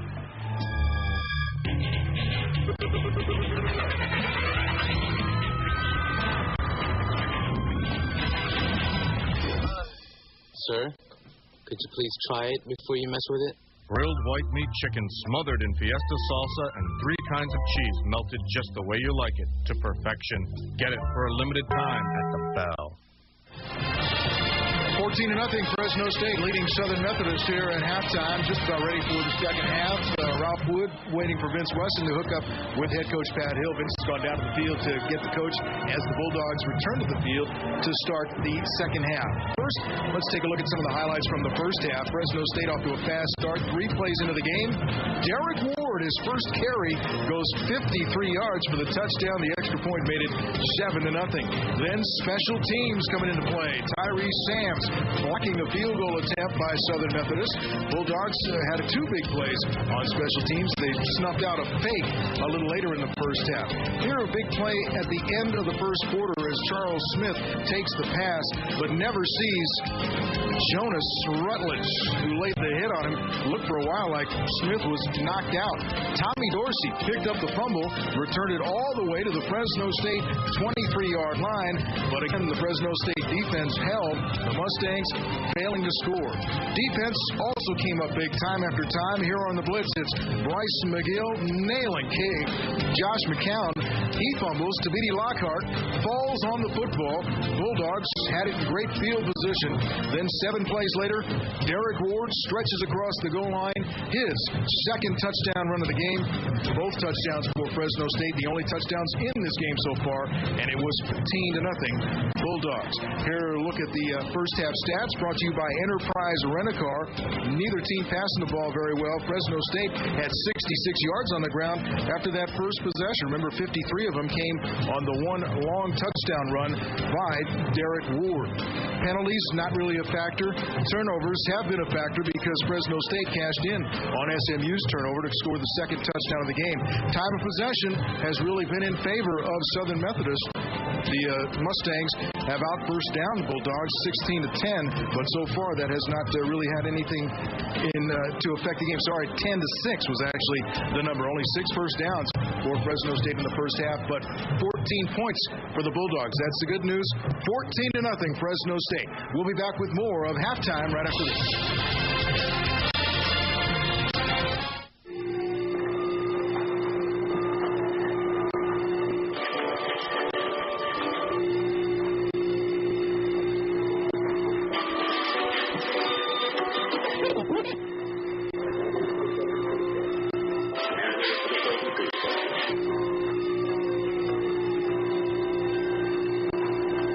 Carl's Jr.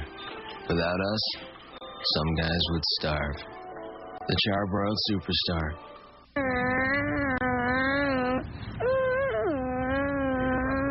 You get into the truck business because it's a part of you from when you're young. But if you're really serious about it, you sell International. Gibbs International, the fastest growing truck centers in the valley. Gibbs puts together the truck, the financing, the whole deal with top quality service and total satisfaction.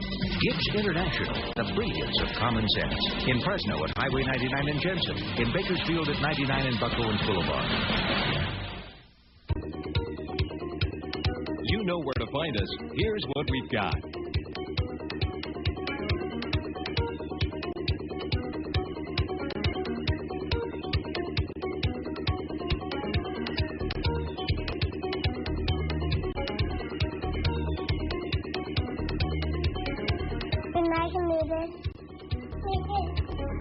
The Bulldog Shop, Cedar and Barstow, and online at GoBulldogs.com. Back at Bulldog Stadium, 14-0. Fresno State leading Southern Methodist.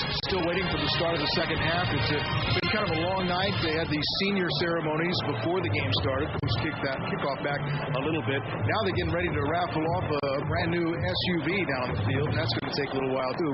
Teams, as a matter of fact, are not yet on the field, but our Vince Wesson is, and I wanted to check in with Vince now and talk to you, Vince, about if you can hear me. What do you expect from the Bulldogs? I know we're going to talk to Coach Hill, but what do you expect in the second half from Fresno State? Well, definitely, I think they're going to continue to run the ball. I think you'll see Derek Ward, Paris Gaines, and you'll see a little Marcellus Armstrong. The Bulldogs have to be very happy with the way they're running the football compared to weeks earlier than this. But also, I think that they're going to try and open up the offense a little and do a little misdirection type stuff and look for the long ball. David Carr, especially with Rodney Wright back, Bernard Berrien, and Charles Smith. Fresno State did not really get a chance to open up the offense in the first half. I'm wondering what you think they'll do differently to try and move the ball down the field. Before that, well, we can ask the coach directly. He has Coach Hill now, so let's go down. Well, not quite yet. Coach Hill hasn't come down yet. Oh, okay. Well, then let's get back to what you think they'll do to open up the offense a little bit in the second half to kind of free some guys. Well, what's going to happen, I think the time will determine the game. Right now, the Bulldogs have a 14-point lead. Let's say they go up like by 3 scores, 21-0, then that's going to kind of dictate what SMU is going to do, which would definitely try and go away from the stopping the run, and then that would allow the Bulldogs to pass more. So I think the score and time dictates a lot what the Bulldog offense will do. In all fairness to the Fresno State offense, which has not really moved the ball a lot in the first half, this is a pretty good SMU defense, and they're finding out, especially after that first drive. I think Vince Mustangs really kind of clamped down on the Bulldogs. Right. I told you before, they were 30th in the nation as far as against the run, and now they're number 2 in the WAC behind TCU. So Pat knew coming in it'd be a physical contest, and here's Pat now. We'll get a couple comments from him. Pat, real quick, 14-0, your assessment of the first half. I'll tell you what, it's been a really physical game. Our kids it's been a good, hard fight. SMU has come in here with nothing to lose, and we got a real tough second half ahead of us. This is going to be a physical football game like we thought. We got Rodney and Charlie are down. We're going to have to make some adjustments offensively. We're running out of receivers, so, we're going to have to win the game probably running the football and play action pass, which is not the plan we had coming in. There's a few things that we had that we can't get to right now. The return of Derek Ward, what does that mean to the Bulldogs offense? It's been good, but, he's only had 3 days of practice. We wish we had him more involved. You can see he made a great effort down on the goal line, and you can see what he was doing on the sideline right after that. He's not in great football shape, but having him back and having Paris, we're going to need those guys tonight. We're going to have to run the football. We're going to have to play to their strength to win. Okay, thanks, Coach. All right, you heard it from Pat Hill there. SMU's defense doing some things the Bulldogs didn't understand, so the Bulldogs are going to open up the playbook and go with the different variations there. All right, tonight's halftime locker room report has been brought to you by All-American Sports Fan, with everything for the sports fan at 5 Central Valley locations. I think Coach Hill was referring to Derek Ward as he stretched across the goal line. He really exposed his midsection and took a helmet right there, as he did get credit for the touchdown, but he was feeling it when he got to the Bulldogs sideline. So we'll have to check and see how Derek Ward is to start the second half.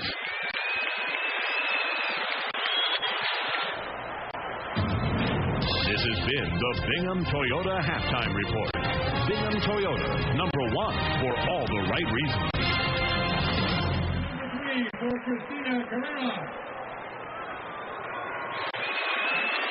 The Mustangs are on the field, still waiting for Fresno State to return, as skydivers are now making their way into Bulldog Stadium. Of course, the object is to land on the 4-paw dog. There's a winner.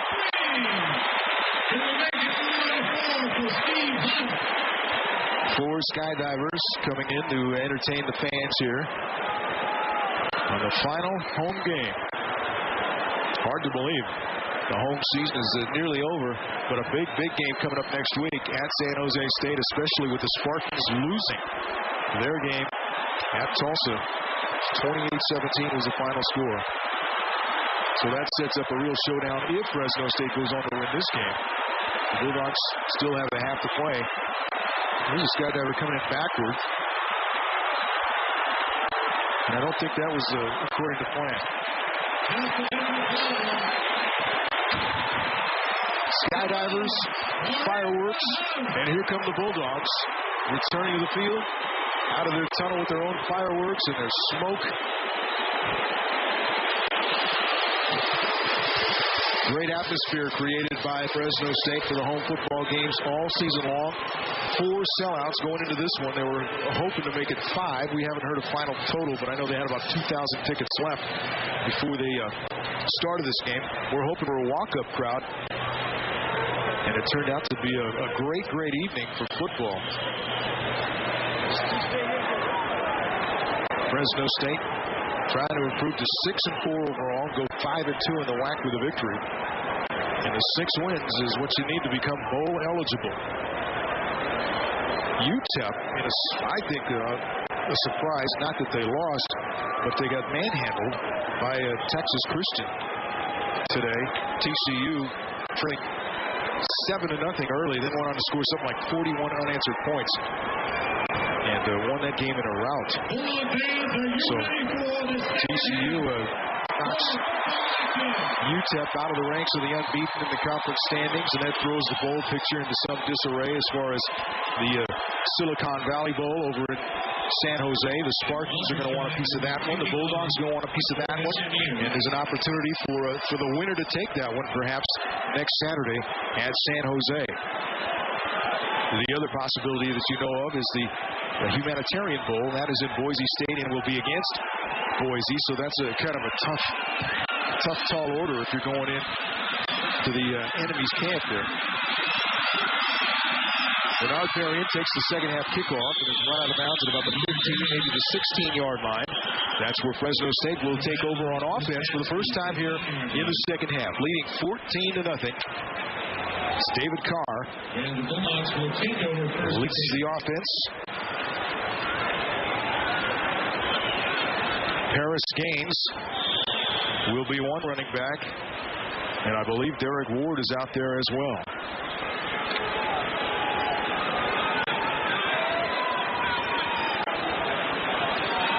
Check that, Ward is not out there. On first down from the 16. The pass complete. Bernard Berrien across the 25. Stopped by Garrett. Very close to a first down at the 26. And it is a first down. And Bernard Berrien is slow to get up. That is a bad sign. Training staff hustles out to attend to Bernard Berrien.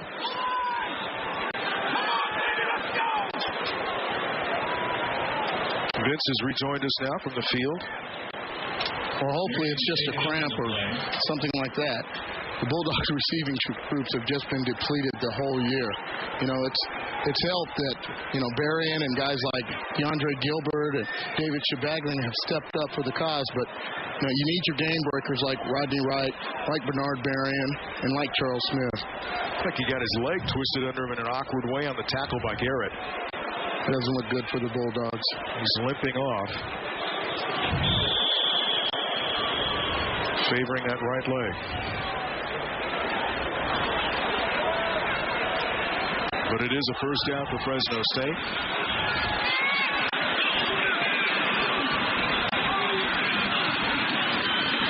The handoff to Gaines. He's going to lose in the backfield. Garrett. Aldridge also in on the stop. Loss of also assisting on the play. A couple back to the 25.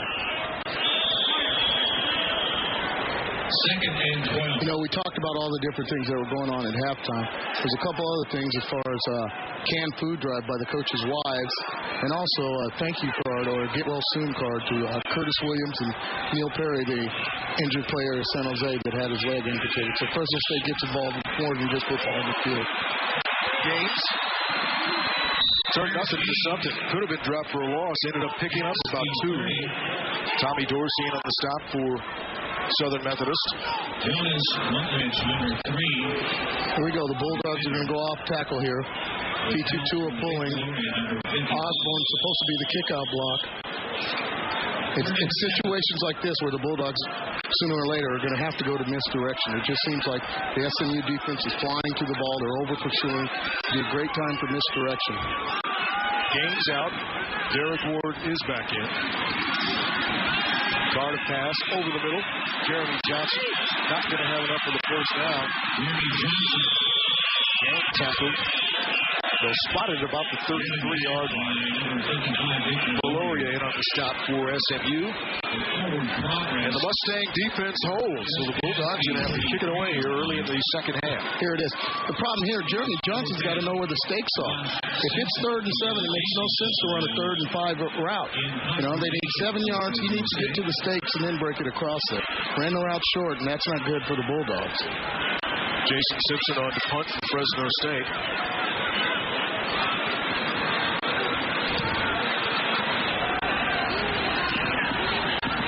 Cunningham lets it bounce. And out of bounds at right about the 20-yard line. So a 46-yard punt for Simpson. And now it's Fresno State's defense coming back out on the field. The Bulldogs pitched a shutout in the first half.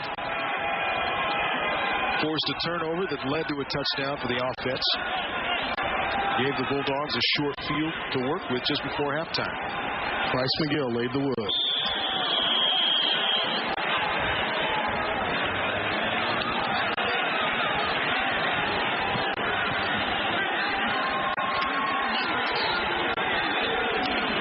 McCown to Briggs. Picking his way over the middle. Gains about 3 yards from the 23. Skipper on the stop for Fresno State. Skipper earlier in the week talked about what it would be like to be a senior here and playing his last game in front of the fans. Remember, Tim used to be around the locker room back when Kelly and I played here, and he always envisioned himself being the Bulldog. So tonight is very special for Tim Skipper, and he's playing like it. 2nd and 7 for SMU, down 14-0. Just the start of the third quarter. Briggs dragging defenders with him across the 30 for the first down, probably the 32-yard line. Lawrence Deck and Nick Burley on the stop. Well, WAC fans, remember that name, Chris Briggs. When I talked to Coach Hill earlier in the week, he commended Briggs on how he runs north and south. He's a point A to point B type of runner, and he shows it there against the Bulldogs. You're going to hear from this guy. He's only a sophomore, 2 more years left in the WAC. First down from the 37. Again, it's Briggs. Gets away from Burley across the 35. Skipper brings it down at about the 37-yard line.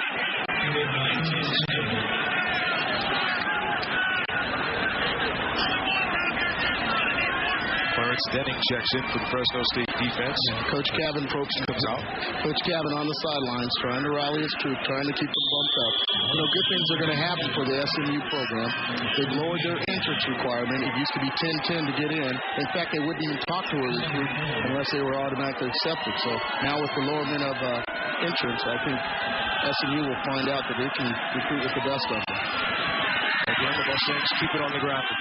Briggs stopped by Denning, who just entered the game along with Dante Marsh and Orlando Huff. Going to be very close to a first down.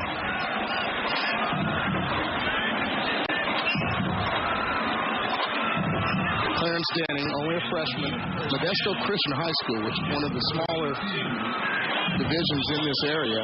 Clarence Denning had to be a man-child there last year. He's only a freshman, along with Roy Sims, Brian Morris, and Alan Harper, and Nick Burley. I'll tell you what, the Bulldogs are set for D-linemen here next season at Fresno State. Briggs did pick up the first down, so it's first and 10 now from the 42. The drive started at the 20.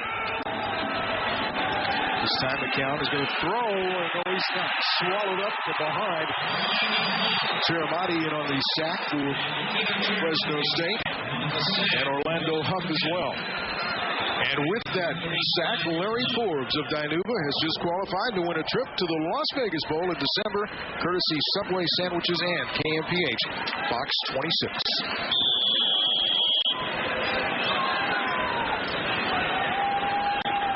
So Josh McCown has seen more of the Fresno State defense than he wants to tonight. Gino Chiramani has had some outstanding, incredible games here at Fresno State. Who can forget stopping the two-point conversion against UTEP last year? Bulldogs show blitz. They come. Again, McCown this time gets away from it. Then is caught from behind and dragged down by Marsh. Great job. Like a magician to get out of that one because McCown was surrounded. Here it is. I believe it was Beatty. Lockhart. They had two people. Chiramani blitz to the right. Lockhart was going to the left. Big gap. The center had to choose. He chose Chiramani. Tabiti had him all to himself. He just needs to break down and make the tackle. Third and short now for McCown and the Mustangs as the fans get into it on what they call third down thunder here at Bulldog Stadium. Third and 12. And the shotgun is McCown. Four-man rush, throwing for the sideline. Intended for Cunningham. Flag is down.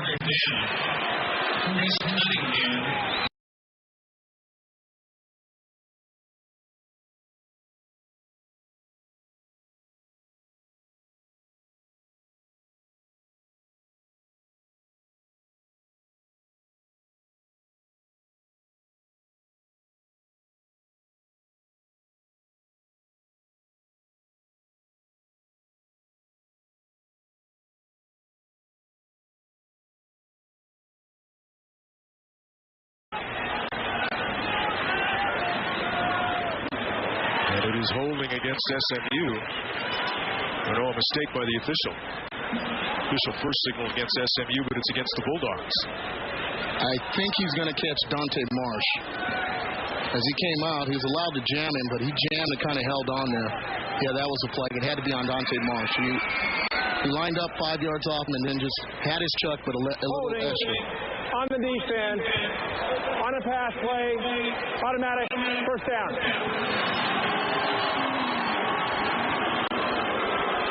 Penalty will move the ball into Fresno State territory at the 48 of the Bulldogs and give the Mustangs a first down. We are at 9:05 remaining in the third quarter. It's 14-0 Fresno State leading SMU.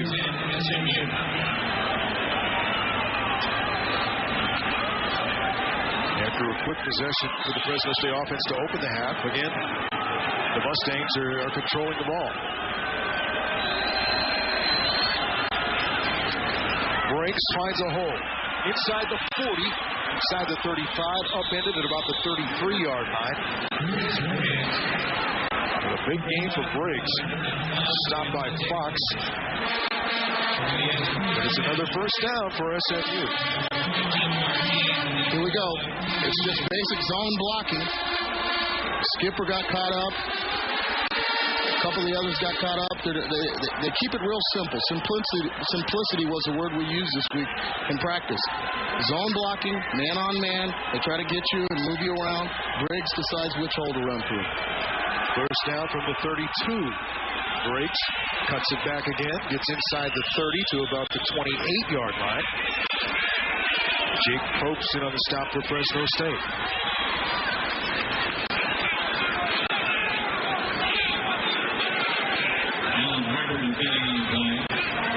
Briggs looking for his fourth 100-yard game of the season. 21 carries already. 8 minutes remaining in the third quarter. Ralph, he averages about 85 yards a game, so he's nearing that mark right here.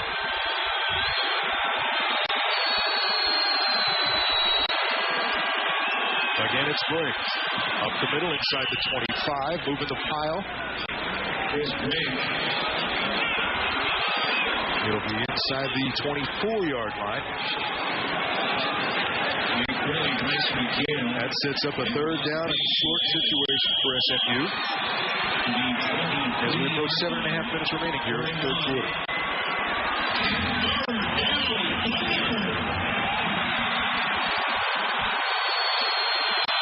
Fans start to sense that the Mustangs are mounting a pretty good threat here. Briggs got short of the first down. and it was Tim Skipper. I don't think he made it. He may have lost a half yard. There was a great collision between Briggs and Skipper at about the 24-yard line, perhaps the 23. And they'll mark it just outside the 23.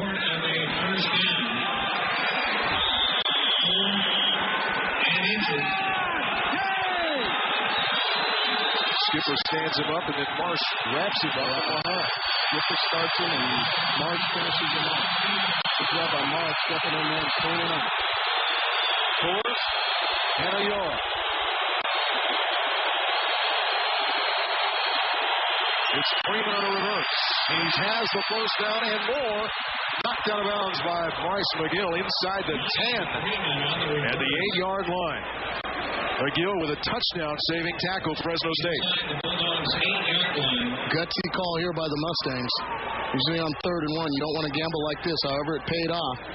I think Shermani gets caught inside, as you see there. Marsh gets flattened. And it's up to McGill to run it down and save the touchdown.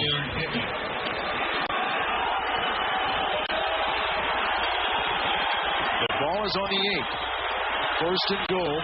14-0 Bulldogs, but the Mustangs are knocking on the door. Briggs meets Lockhart. Gain maybe a yard. Briggs hit first by Lockhart. And then a host of Bulldogs. So it'll be second and goal. Sorry, Vince.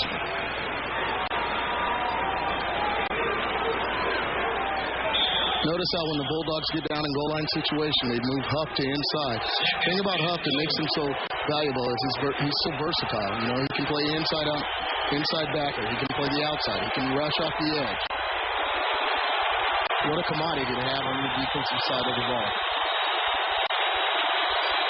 The biggest threat by SMU in the football game. The pitch to Briggs. Nowhere to go. Stacked up and dropped for a loss. Gang tackled by Fresno State. Lockhart and Harper in on the stop, along with Huff and McGill. Here we go. SMU. Toss sweep. Briggs, he's the type of back that likes to choose his own hole. Play side wasn't there. He tried to go backside. Good job of the Bulldogs with their pursuit angles, not allowing Briggs to cut back. It's just something funny about this Bulldog defense. When it gets itself in a goal line situation, it seems to bring out the best of them. Who can ever forget that 6-play goal line stand against Ohio State? Defend but don't break. Defense. Now the loss takes it back outside the 10 on 3rd and goal. McKenna firing to the end zone, and a flag comes down. Dante Marsh got tangled up with Billy Ford.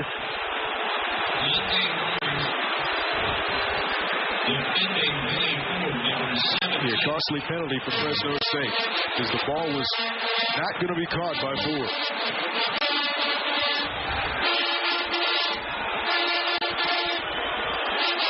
Well, a couple things happen when you decide to blitz. Pass interference on the defense. Ball we placed on the 2-yard line. First down. As you see, McGill was in, Huff was in. You're going to gamble that your guys can get to him before he can get the pass off. If he can't get the pass off, like I said before, I believe playing corner is the toughest position in football. It's real tough for Dante Marsh to run with these receivers for that long a time. So now it's first and goal to 2. Look for Briggs. It is Briggs. Skipper was looking for it. He gets it to the 1. Or it'll be second and goal. How about Skipper stepping up on that one? Just outside the 1. You know, some guys are just made to play football, and Skipper's that type of guy. He's got all the intangibles that you need to be an outstanding linebacker, and he just does a super job in there. Has a nose for the football. A little big man. That's what he likes to be called there. And that's what we like to call him, a little big man. The Bulldog defense has spent most of this quarter on the field. Fumble picked up by Burley. Briggs simply lost it. they've done it again. The Bulldog goal line defense has done it again. That is dodging a bullet. As Nick Burley celebrates the fumble recovery. Really not a hit put on breaks and forces the fumble. He just didn't control it. Ball security is so key down by the goal line. Nick Burley picked it up. Dante Marks was open for it. It almost looked like Burley was running the option. I thought for sure he was going to pitch it out to Dante Marks. Let's watch it. Penetration by the Bulldog front four. He never had it. He lost it before he got there, and Burley just picked it up. Now watch this. You see Dante Marks to the right side. He wanted to pitch. It would have been an option the other way for touchdown. That could have been. Here's Josh Levi. Driving defenders across the 25-yard line. Bryce finally wrestles it down. But the Bulldogs get out of the shadow of their own goal line on a big run by Josh Levi. Tempers flare a little bit on both sides. The block by Osborne set it off. Like I said, this is just a physical young man. Osborne, he's out of Bakersfield High, came here. They put him in several different positions, mainly because he's a physical kid. Levi again for the 28 this time. He runs into the pile and turned back. Picked up about a yard and a half. Chris Poston on the stop for SMU. Where the Mustangs just blew a golden opportunity when they had it first and goal at the 2 and get nothing out of it. Credit the Fresno State defense. The block of the fullback is so important when you want to run the ball. If you want to get outside, you've got to knock the guy out. If you want to go inside, you've got to go with the linebacker. Levi trying to the outside, but Tommy Dorsey won't let it. Dorsey with the stop just across the 30. Now with that run, I think it was a poor decision here on Josh Levi. There he is. He needs to follow the block of Osborne. Osborne's kicking out. I think the hole was inside. Levi's got to stay inside on that one. He tries to go bounce outside, and there was too much SMU defense there. They got to stay inside. Maybe he saw Vic Valoria inside. 3rd and 7, Fresno State. David Sebaglian wants the call from David Carr. Swing pass to Gaines. Going to cut it back inside. He was short of the first down, tripped up by Ruben, number 4. Didn't get the blocks he needed out there. Little fullback. Quick screen. Out to the sideline there. Shy's trying to get a block. Harding came over a little late. He just didn't time up right. I like the call. The execution wasn't there. Jason Simpson on the punt for Fresno State on 4th down.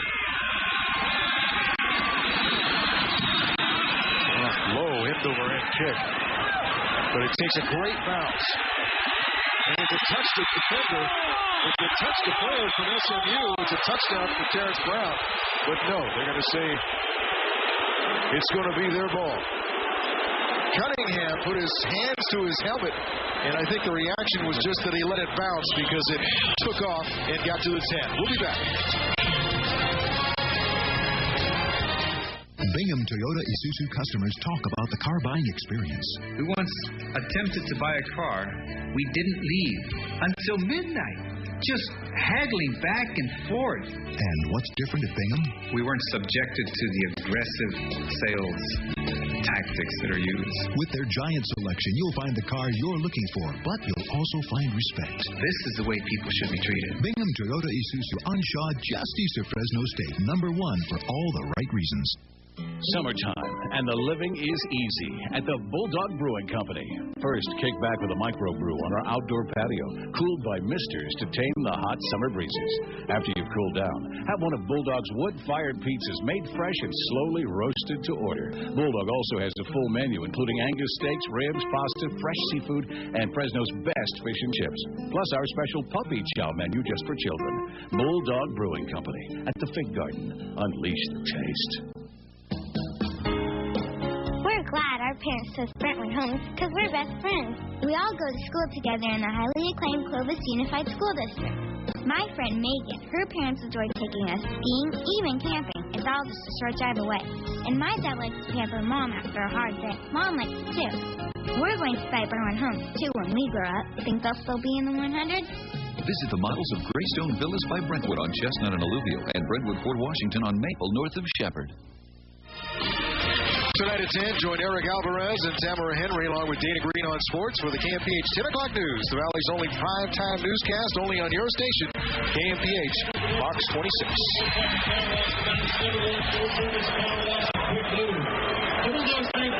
Here at Bulldog Stadium, a minute and 46 seconds remaining in the third quarter. Fresno State leading SMU 14-0. The Mustangs will go on offense, start to drive from their 10-yard line after a 55-yard punt by Jason Simpson. Didn't look very good when it came off the foot, but it got a good bounce. No, it didn't at all.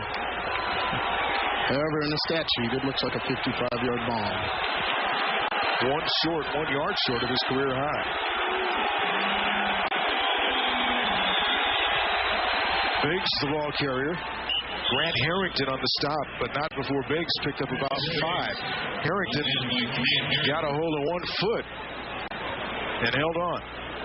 When you're talking about Grant Harrington, you're talking about a guy who gets down and gets leverage. Harrington, of course, a member of the Bulldog wrestling team at one time. He's out of Redwood High School. Him and Mo Rodriguez were teammates. I saw him, Mo Rodriguez, the quarterback, and that's a real one year, come down and beat Clovis in the Valley Championship. 2nd and 5 as we approach 1 minute remaining here in the quarter. Biggs, the ball carrier, got away from the initial defender. Briggs picks up maybe a yard to about the 16. Defended well by Fresno State.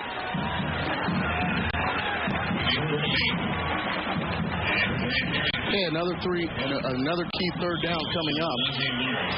In the last series, the Bulldogs didn't execute well. The Bulldogs didn't execute well on third down. Let's see if they can throw something together here. SMU needs to get it past the 20 for the first down. 3 receivers in.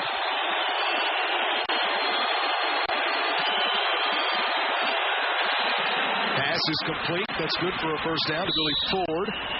Knocked out of bounds at about the 24-yard line.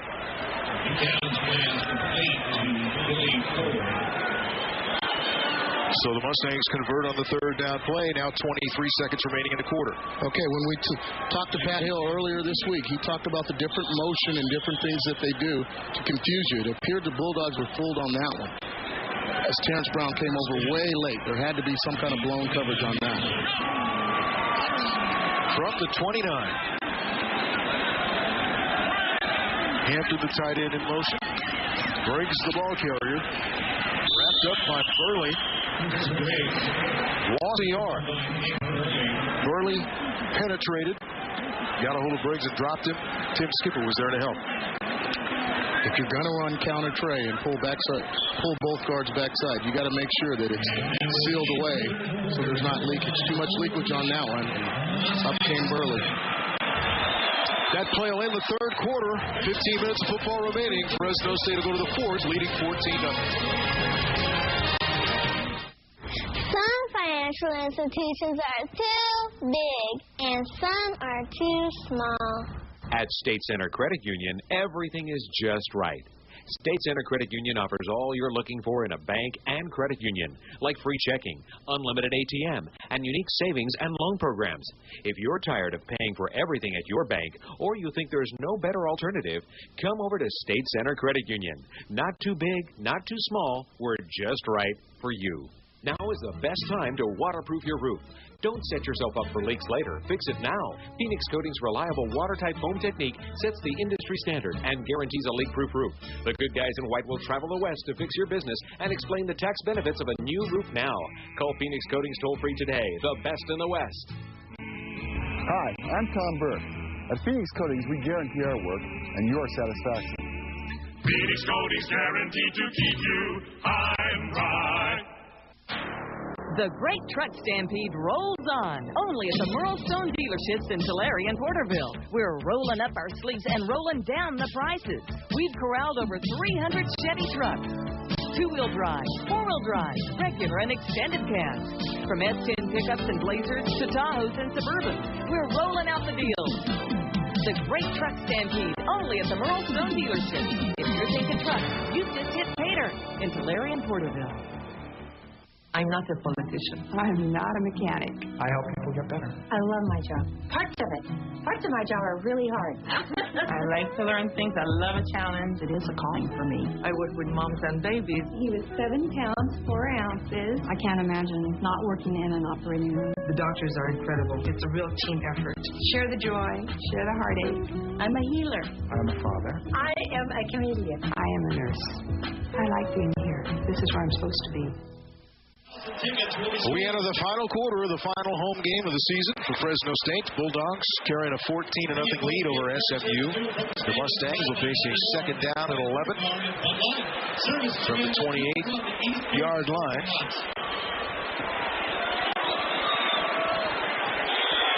Waiting to see the stats from the third quarter. It just appeared that the time of possession was heavily in favor of SMU. Mustangs had marched down to the 2-yard line, had a first and goal, but fumbled the football.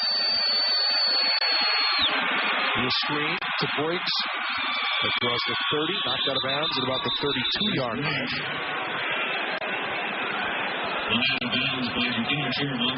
Briggs has had a busy night through 3 quarters, carrying the football 29 times for 86 yards. The leaders for Fresno State, Paris Gaines, 8 carries for 40. Derek Ward, 6 carries for 62 and 2 touchdowns. One of those carries, 53 yards for a score. Big third down play now for Mike Cavan, the Mustangs. 3rd and 6. The count out of the shotgun. Has 2 receivers and it bounces off the chest of Cunningham, incomplete.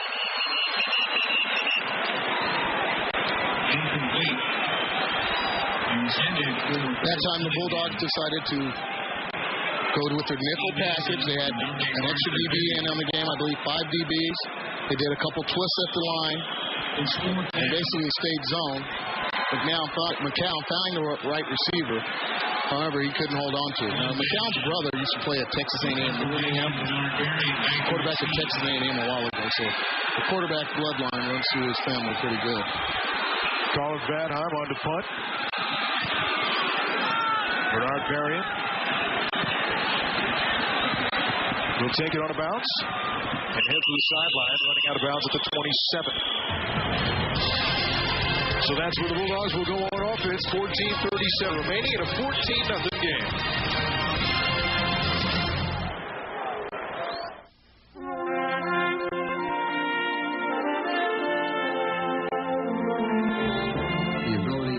Hands-on brewmasters working with the finest ingredients. In the barley fields and in the hop fields, everyone has a genuine passion and commitment to upholding the highest standards. Quality, freshness, attention to detail. Blend those things and you have what Budweiser is all about. Brian Anthony Decker Ford's Colossal Clearance Sale. This is a huge sale, and wow, you're going to love this savings. In fact, every car and truck on the lot must be sold, and it must be sold fast. Let me give you an example of the savings. A 2001 F-150 pickup with automatic transmission, air conditioning, cruise control, trailer towing package. How about this sale price?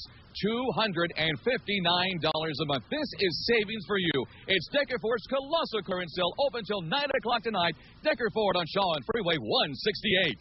Wasatch Premier Communities, more than a place to live. Heron Point, Fresno, and Edgewater Isle, Hanford are the ultimate in luxury living. Away from the fast-paced world, you'll discover spacious condominium homes with private comfort and European style. Throughout the lush garden landscapes and waterways, you'll enjoy the sparkling swimming pools, health club, sports facilities, and clubhouse. Heron Point, Fresno, and Edgewater Isle, Hanford. Wasatch Premier Communities, more than a place to live. Tonight's stats are brought to you by Enterprise Rent-A-Car with weekend rates as low as $9.99. Call for details. And Vince, look how close things are statistically, but how important are the 2 turnovers by SMU? One led to a Fresno State touchdown. The other came after they had driven down to the 2 and had a first and goal. Well, SMU made a statement there. If they were to beat Fresno State, they could not make any turnovers. They know this is a hostile place to play. They know about the 14-game winning streak. They know these seniors will leave 18-3. Possibly 19-3 with their careers here.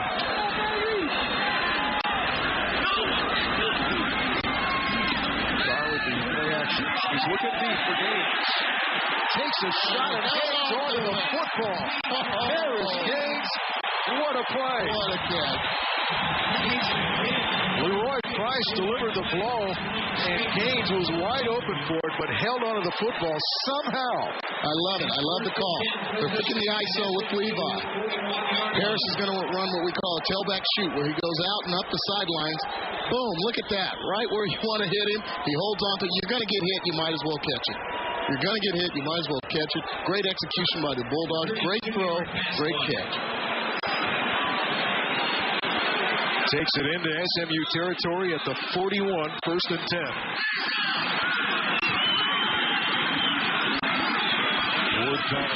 Ward not in the game. I'm sorry, it was Carr calling out instructions. The pass is complete to DeAndre Gilbert. Gets away from one defender. Picks up about 9 yards.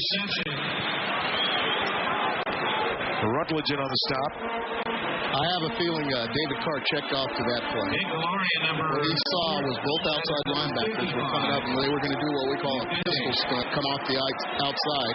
Great recognition by Carr. 8-yard gain. That's a real cerebral quarterback you have back there, David Carr. Understands what's going on, recognition, and everything else. Levi busts into the secondary, picks up the first down before he's stopped by Valoria. Inside the 30 at about the 27. Well, this is the drive the Bulldogs needed. They punch it in here. I think it's lights out for the Mustangs.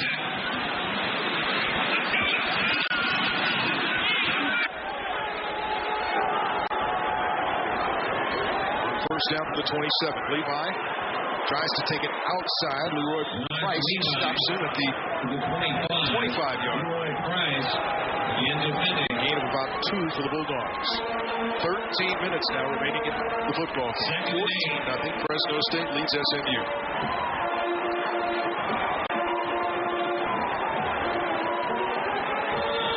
It has been a defensive struggle, but now the Fresno State offense trying to put some points on the board. Carr to throw. Has to pull it down and run. And we'll get back to the original line of scrimmage. Stop there. Down near the line of scrimmage.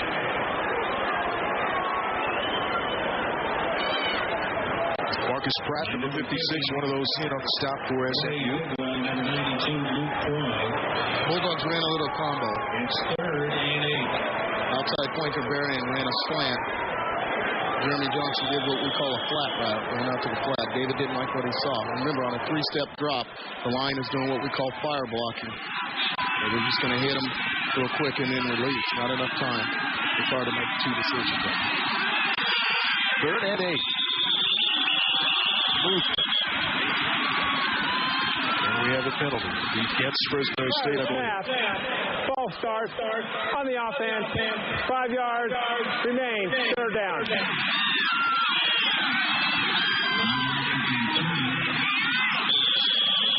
The penalty takes the ball back to the 30-yard line. That'll make it 3rd and 13.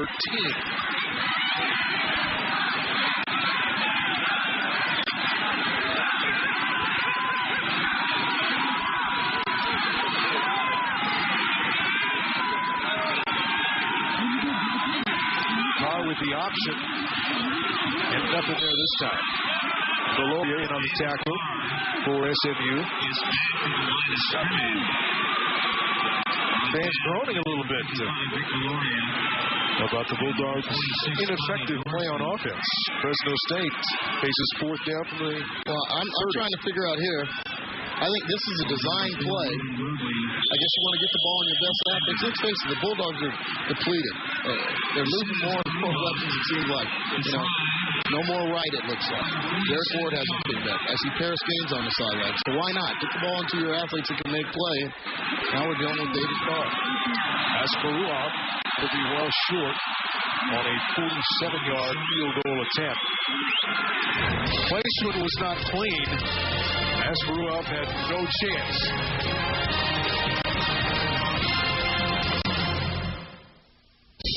Looking to save more and spend less this holiday season? With the Chrysler Holiday Sale, you can do just that. Because now you can save over $5,100 when you buy a new 2000 Concorde LX with 0% financing.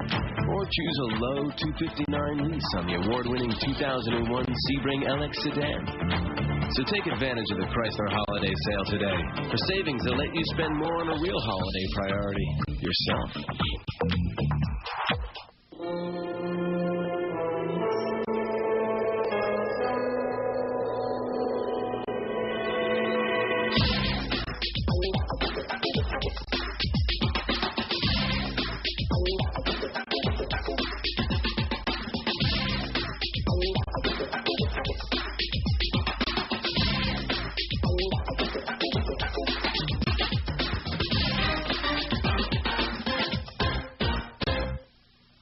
Check out my McDonald's Manager Special.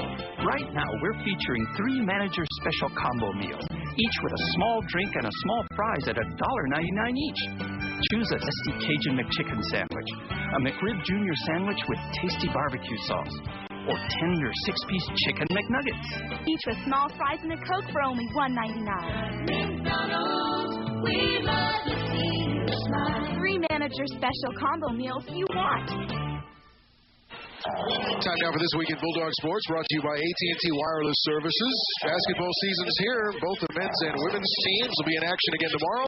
The men will play in Day 2 of the Hispanic College Fund Classic at Solid Arena, Big St. Bonaventure, while the women face off with the National Women's Basketball League All-Stars in their final preseason tune-up, 2 o'clock in the North Gym. For tickets to exciting basketball action, call 278-DOGS. This Week in Bulldog Sports, brought to you by AT&T Wireless Services. Ralph, I like what I saw last night. I was at the game, as you know. Bulldogs seem to have a lot of depth, a lot of parity, a lot of good players out there. They didn't seem to miss Tito Maddox last night, but down the road, he needs to get eligible so he can play. I like what Tark's doing. I love Mustafa. I already gave him the nickname Dikembe West. Boy, everybody loves him. 15 points, 8 rebounds in his debut. McCown to throw on first down is looking to the near side. The breaks out of the backfield, knocked out of bounds at the 49, maybe the 50-yard line by Chiramati. SMU's going to play a little bit of anything you can do, I can do better. You saw the Bulldogs on their last drive. They send Paris Gaines on a shoot route, tailback shoot route up the sidelines. SMU turns it around and does it right back to the Bulldogs. And like we said at the start of our telecast, Briggs is not only a good runner, he's an excellent pass receiver, too. So from the 50, first and 10.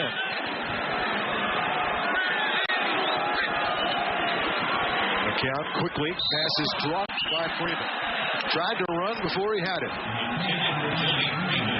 Why do you receivers want to do that? They're already looking at the headlines. They're already looking at the end zone. But your first job, your only job, should be catch the ball. And it's the main thing to do. The Bulldogs were coming on another corner cat. Orange Cat, the short side corner, coming after McCown. It was great recognition by SMU. They did what we call a side adjustment. That receiver knows if the corner takes off, he's just going to sit right there. Because the next man to cover him will be the safety, and he can't get over in time. They just did not execute. He's got to catch that. Second down. Dumps it off this time. Freeman does make the catch, but then he's dropped short of the 45-yard line by Lawrence Deck. Setting up a third down situation for the Mustangs. Third and a little more than 5. It's good to see Lawrence Deck here on senior day. He's one of the 5 seniors that have been with the program for 5 years. Of course, he had a concussion early in the year to keep him out of like 3 or 4 ball games. It's good to see him back on track, finishing out his career here at Bulldog Stadium. Spinal cord injury, I say concussion. McCown unloads. The receiver fell down. Freeman wants a flag. He won't get it. Incomplete pass, and it's 4th down for SMU.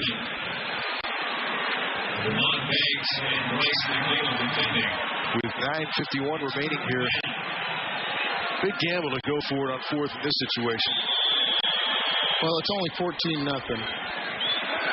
Stranger things could happen. I'd punt the ball. Because, like we said before, SMU's defense has played a pretty solid ball game. They've been impressive. Deloria, Prattner, some of the other kids there, they've done an excellent job of limiting the Bulldog offense. Well, they got hit by lightning at the 53-yard run 3 plays into the game by Ward, and then the fumble gave Fresno State just 16 yards to go for the second touchdown as Marion fair catches the punt at the 10-yard line. So other than that, you're right. The defense for SMU and for both teams has been outstanding. It's 14-0 Bulldogs. We'll be back. Bulldog football on Fox 26 is brought to you by Community Medical Centers, by Got Shocks. Discover the world of Got Shocks, a world of selection, service, and value. And see your Northern California Chrysler Plymouth dealer today for great model year-end deals. Discover the holidays at Emil's Market. Introduce your guests to rotisserie cooking from Bronco. Includes kebab rods, barbecue gloves, and video for $179.99. Pyrex hot and cold portable packs are $19.99 with mail-in rebate. The 10-piece bake set is on sale for $19.99 with rebate. From Homedics, a soothing lighting idea. Aquascape bubble lamps from $49.99 to $69.99. Discover Emil's Market at Got Shocks. Unhappy with your office copier? There's absolutely no reason for people not to upgrade. Walco's got the Toshiba copier for you. I think most companies would be literally surprised if they took the time to sit down with us, look at what they're currently spending, and then compare it to what we could put them into a new system with. Call Walco today and walk away thinking, why didn't we do this a lot sooner? Toshiba copiers from Walco Business Systems. Cover me, kid! Wow, now that's a 5 o'clock shadow. Hey, what's going on here? Hey, down in front! Check out this question! Introducing our classic Subway steak and cheese sandwich on fresh baked bread with new Southwest sauce. It's one of 4 unique sauces that are giving Subway a whole new taste. Come and get it. Subway, eat fresh. Go to Subway and enter to win the Subway Sack Attack during Fresno State football on KMPH Fox 26. Fresno State goes back on offense just outside the 10-yard line, 1st and 10, leading 14-0, 9:44 remaining in the fourth quarter.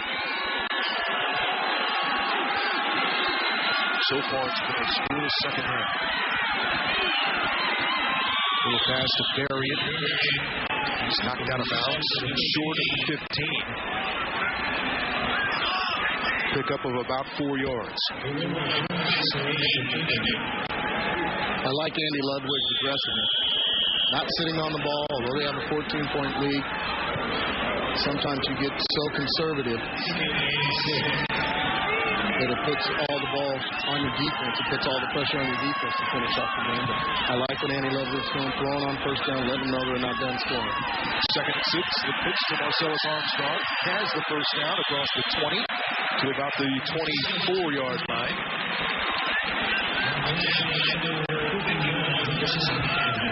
Patman on the stop for Southern Methodist. First down, Fresno State. You've seen very little of Derek Ward in the second half, but Ward in the game now with under 9.5 minutes left. And a 1st and 10 from the 24.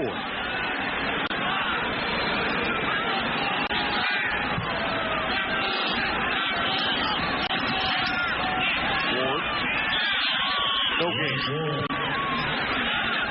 Dorsey on the stop.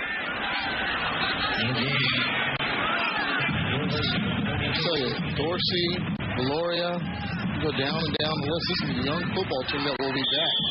19 starters back from the 99 season. They only have 3 senior starters this year. So SMU will be a force to be reckoned with.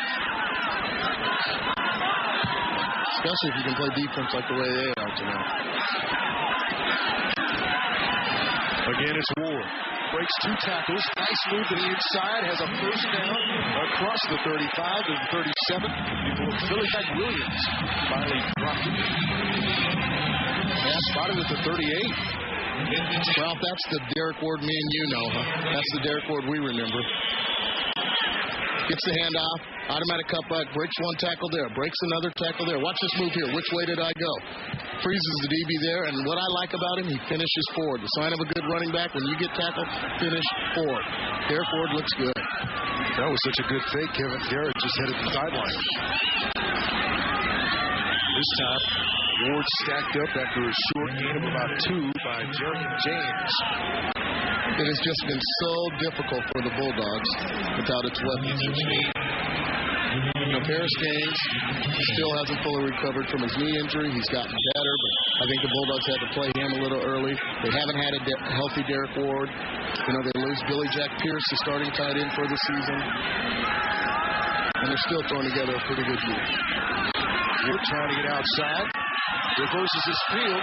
Now he's looking for blocking, and the only guy who could get him was Patman and did. If he had gotten by Patman, had a possible wall of blockers set up on the near side. And leading the way would have been David Carr. And he's not afraid to throw a block. He's got linebacker mentality anyway.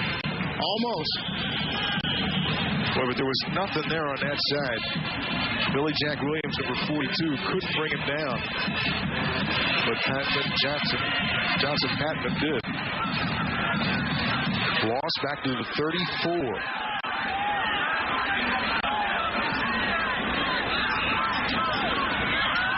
Carr rolling out of trouble.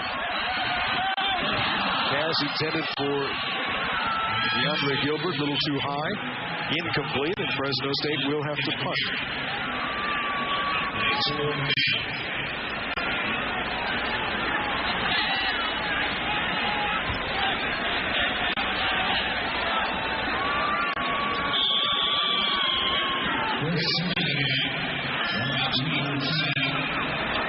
Simpson on the punt for Fresno State, his 6th of the night. Chris Cunningham back deep, standing at the 35 for SMU.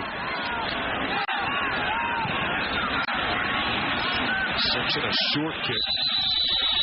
Fair catch by Cunningham at the 38-yard line. It's a pretty good field position for SMU to begin this drive. But the Mustangs are running out of time. 6:49 remaining. They trail 14-0.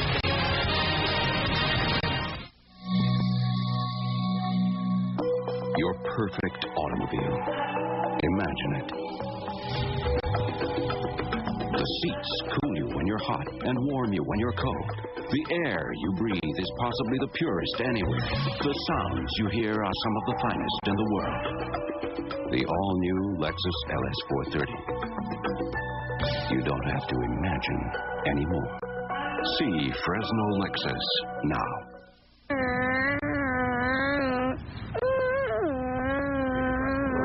Get into the truck business because it's a part of you from when you're young. But if you're really serious about it, you sell International. Gibbs International, the fastest growing truck centers in the valley. Gibbs puts together the truck, the financing, the whole deal with top quality service and total satisfaction. Gibbs International, the brilliance of common sense. In Fresno at Highway 99 in Jensen. In Bakersfield at 99 and Buck Owens Boulevard.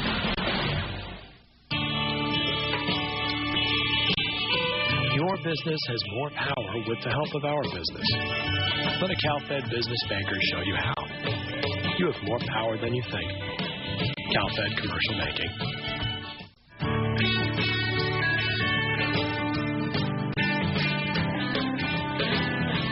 You have the power to organize your finances.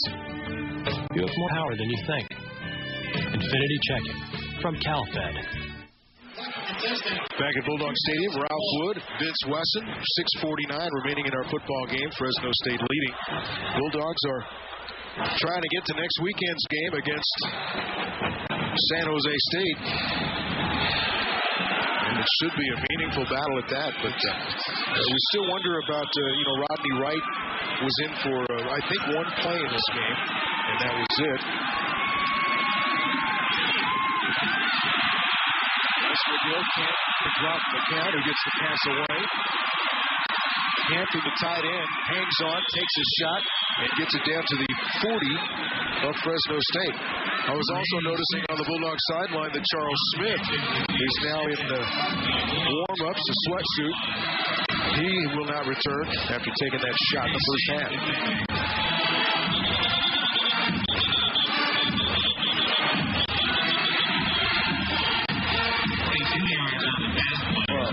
Great execution by McCown. McGill's got to break down and make the tackle. When you blitz, it's man-on-man, mano-a-mano. You're the one that has to show up and make the big play. Sometimes these guys get overzealous and try to make the big hit. You just got to break down and wrap. 6:30 remaining now. Still a 14-0 lead. First and 10 from the 40 for SMU. McCown will throw.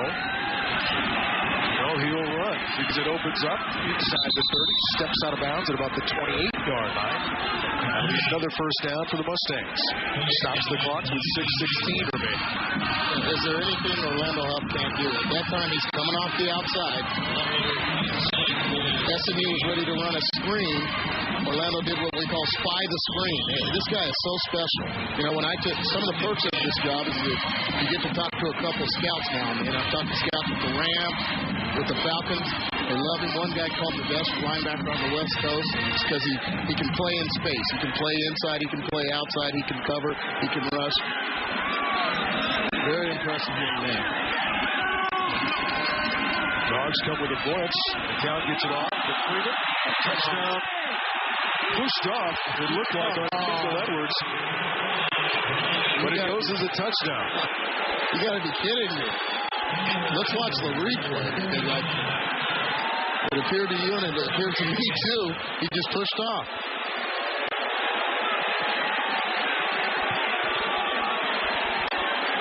So the shutout ends. Now let's watch the contact. Oh, definitely. And he did it right in front of the ref. In front of the official. That's poor. What is this guy looking at? That ref is blind in one eye and can't see out the other. That's an obvious call there. Robert Cameron is identified as the field judge. He was the official right there on the play. Extra point up and good. Shutout is over, and we have a 7-point football game. So after hanging around all night long, the Mustangs are within a touchdown with 6:11 to go. 14-7. The fans are still letting the officiating crew hear about it. The fans that are left, this place is pretty well cleared out with 6:11 to go. Well, these guys get paid a lot of dollars to make calls like that. I thought that call should have been made an easy call. Obvious. He almost grabbed it. Not exactly a push-off, almost a pull-down on Edwards. However, 6:11 to go. The Bulldogs cannot be content with just a 7-point lead. They should try and score here. And you see John Baxter on the sideline. He's huddling. Take another look at the touchdown.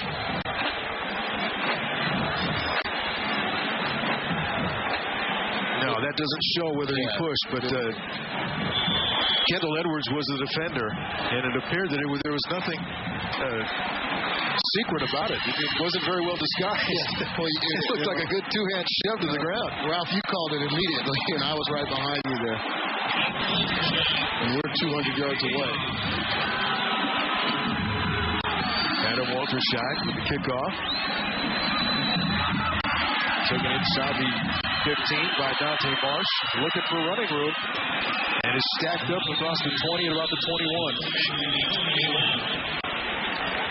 Billy Jack Williams on the stop. And Fresno State's offense needs to get something going here.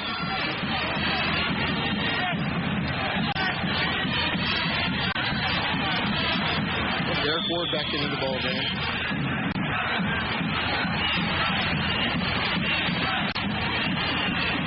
Your receiving core has been thin. Neither Rodney Wright or Charles Smith are now available, so you have Bernard Marion and DeAndre Gilbert in now. The pass goes to Jeremy Johnson across the 30 to about the 32, maybe the 33-yard line. That'll be close to a first down. Run out by Kevin Garrett. I like it. I like it a lot, too. Great call. Misdirection work, especially now with these guys trying to get the ball back. It's about time we heard from Jeremy Johnson, young tight end out of Long Beach Poly. You know, he comes from his program that has produced Green Kelly out of UFC, Kenyon Rambo, Ohio State, Chris Lewis at Stanford, Marcus Anderson, UCLA, Herman Ho Chun at Oregon. All these guys play together at Long Beach Poly. What a factory. You're from down in that area, Southern California area, Ralph.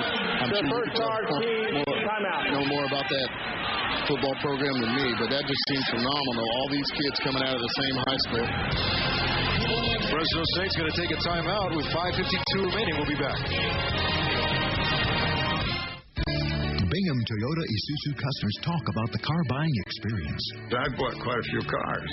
You know, other times I've gotten out of the driveway and taken a knife out of my back. And what's different at Bingham? you're going to be treated well. You won't find surprises in the price tag, but you might be surprised at how well you're treated. I was really amazed, to tell you the truth. Bingham Toyota Isuzu on Shaw, just east of Fresno State. #1 for all the right reasons.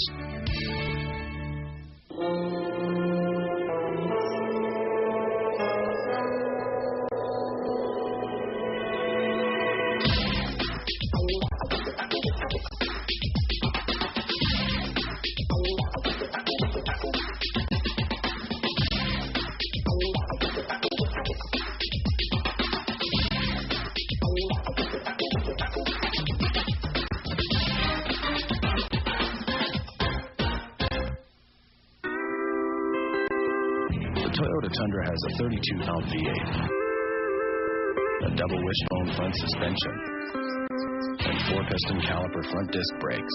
And even packed with all that, the Toyota Tundra still has great ground clearance. Yeah, you call it ground clearance. I call it headroom. The Toyota Tundra, better from the ground up.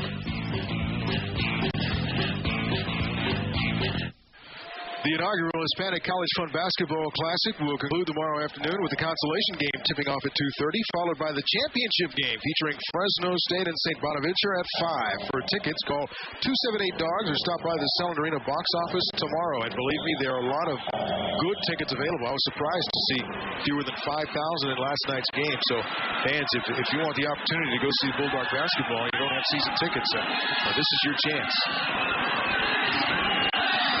Derek Ward picking up about 2 to the 35.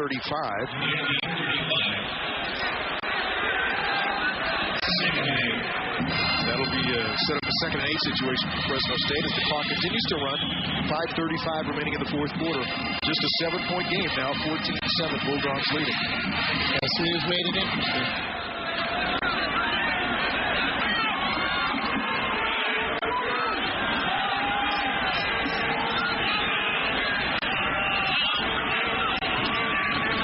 Looking for the run now is SMU. They're bringing everybody up to the line. And that's at they stop Ward after a gain of another 2 yards with Jerry and James on the stop.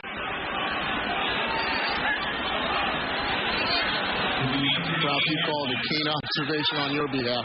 They've got everybody up on the line. The Bulldogs are going to have to take a shot here, I believe. Throw the ball downfield. And with man coverage like this, go for the jugular. Throw it deep. Up to 38, 3rd and 5. 3 receivers in. Shabaglia and Gilbert at the top of the screen. Marion at the bottom. Carr now trying to get the first down. Hammered short of the first down. Vic Valoria, put his shoulder into David Carr and kept him about a yard short of the first down. So just like that, SMU's offense is going to get it again with 4.5 minutes left in a 7-point game. The problem is not that David Carr did not get the first down. The problem is that he went out of bounds. He's got to understand the situation and the circumstances, and if he's going to go for that first down, he's got to cut back and somehow stay on the field. Now the clock stopped. SMU doesn't even have to use a timeout. At this rate, Fresno State's going to need more points to win the game. That was taken by Terrence Brown. Situation similar to the punt going the other way. It appeared that one of the SMU players had touched the football, but it'll be dead where Terrence Brown caught it on a bounce at about the 20-yard line. Again, another poor punt by Simpson. Terrence Brown has got to give the receiver an opportunity to make a return.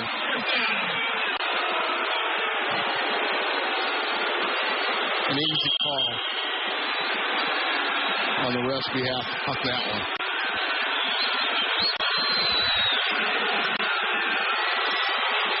So SMU really, with the batteries recharged now.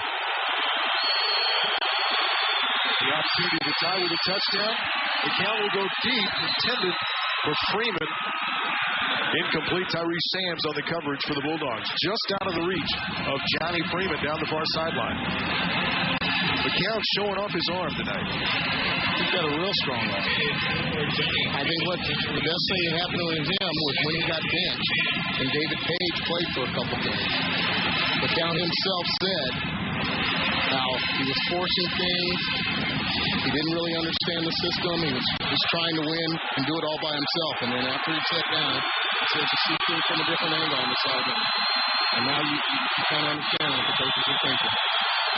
Second and 10. McCown floats it over the middle. Passes complete to Freeman. Taken down by Terrence Brown, short of the 25 and about the 23. That'll be a gain of only about 2 yards. So now the no-huddle offense as the clock ticks under 4 minutes remaining in the game. 14-7, Fresno State leads it. 3rd and 8, SMU. The Mustangs scored on the last possession.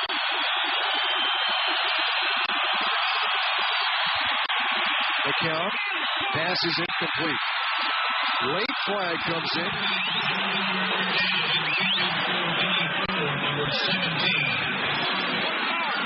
And let's see who that's against. Did McCown take a late hit or is it holding? Holding against SMU. I would suspect Fresno State would decline that, setting up a 4th down. Holding on the offense. Penalty decline. 4th down. So the defense holds. The Mustang must punt with 3:39 remaining. SMU hoping for one more chance to get the football back with 3 timeouts. Fresno State's defense has just been remarkable tonight. You get the one bad call on the pass to Freeman, or the no call rather. Other than that, they have just been remarkable. Bernard Varian back to receive, looking to break one if he can for Fresno State. Great punt by Vanna. Varian at the 30. To the 40 and slips at the 40-yard line.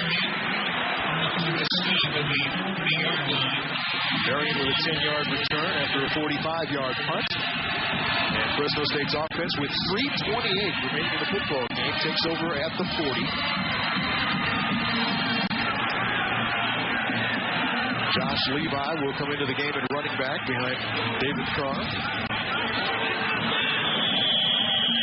Tim Osborne is back in at fullback, which is fine to me. Fresno State is going to run the ball, try to go smash mouth. And again, you can look for SMU to stack everybody up front to stop it. There it is. Levi scrambles across the 40 to about the 41. Clock continues to run, now 3:15 remaining. SMU with all 3 timeouts. May see them call one after the next play. The Bulldogs, on the other hand, will take as much time off the clock as they possibly can. 3 minutes now. Fresno State leading 14-7. We'll be real aware of the time clock. It's now been able 2 to 3 seconds to go. Levi again. Short yardage, picks up about 2 before he's stacked up, and a timeout, I believe, is called by SMU. The stop made by Vic Valoria.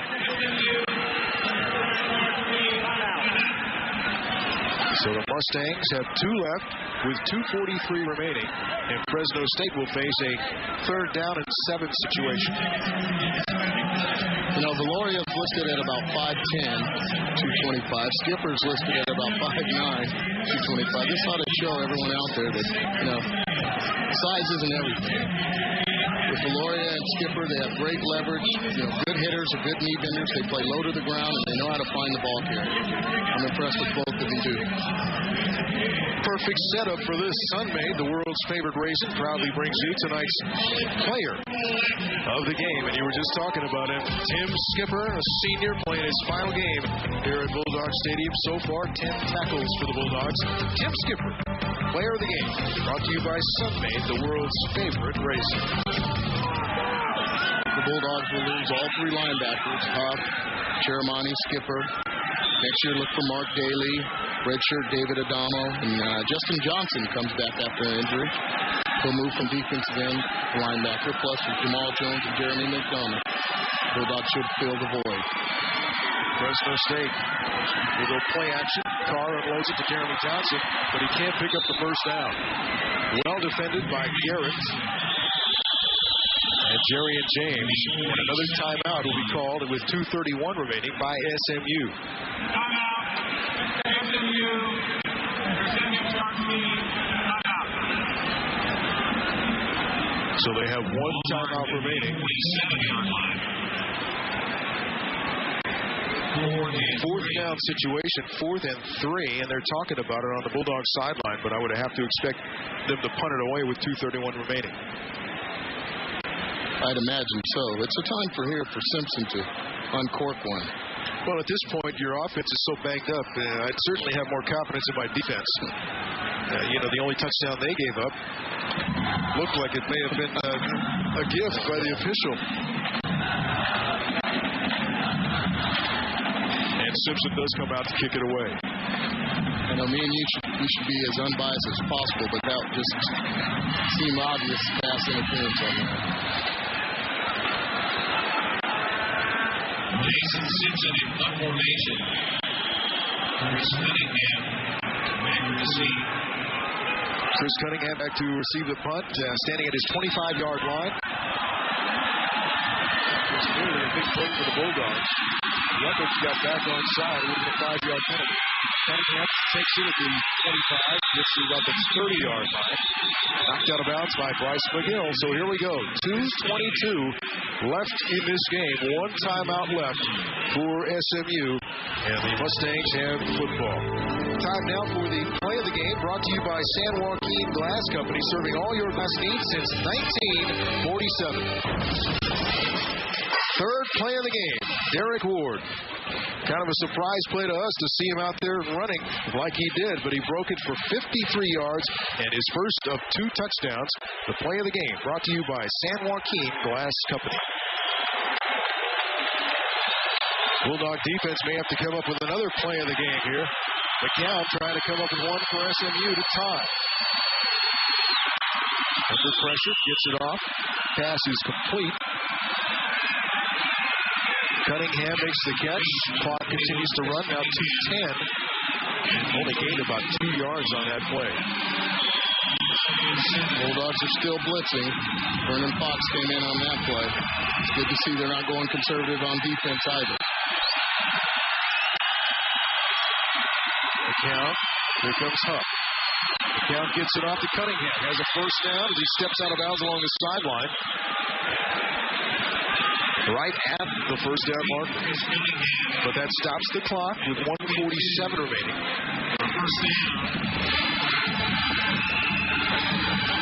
Gives SMU a first and 10. 14-7. Fresno State leads.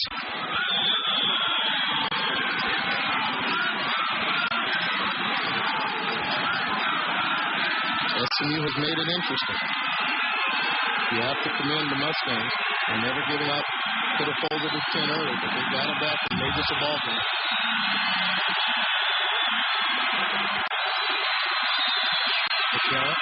Again has the pass complete. Ford with a catch. Couldn't get out of the tackle of Tyrese Sands, but appeared to be very close to breaking away. It's another first down with 1:40 remaining. The ball at the 45 now of Fresno State. This has turned into a nail-biter.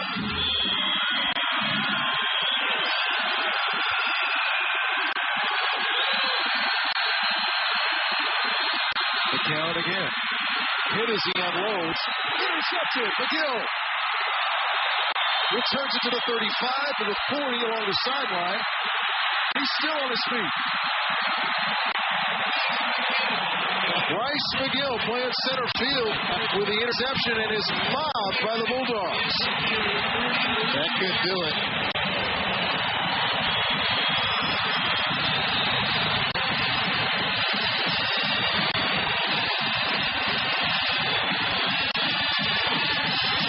The Dogs are bringing the house. Skipper came on the blitz. Brown came on the blitz, I believe.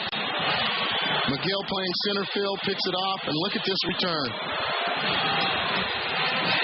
We might have to vote again on our play of the game. You know, the whole country's caught up in a recount. Why don't we just get involved, too? The return after the interception by McGill takes it to the 31. Now the Bulldogs can pretty much run out the clock. Ward just takes it straight ahead into the pile. The Mustangs will have to burn their final timeout. Ball security, I believe all they'll need is one more handoff. And from then they go their victory offense with David Carr takes the knee. My hat's off to Kevin Coyle.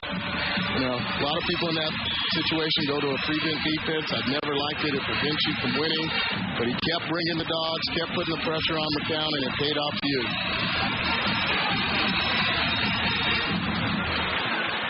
This is going to make it very interesting next week in San Jose. For those of you who didn't know, San Jose lost today, 21-17 to Tulsa. But how many players did Fresno State lose in this game? Will Charles Smith be able to play next week? We might have won the battle, but who knows about the war? Will Rodney Wright be able to play?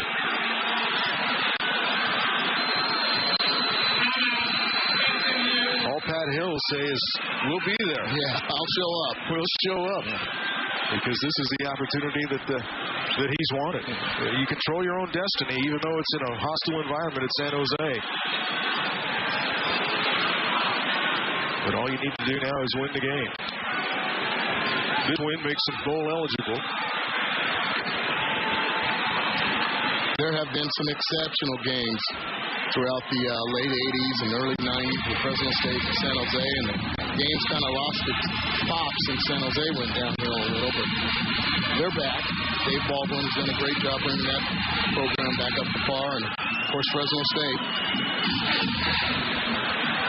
I imagine we'll take about 10,000 red waivers on the road. Should be a high-intensity, good old-fashioned football next weekend at San Jose. And we're scheduled to bring it to you live on Fox 26. It's a 12:30 game on Saturday.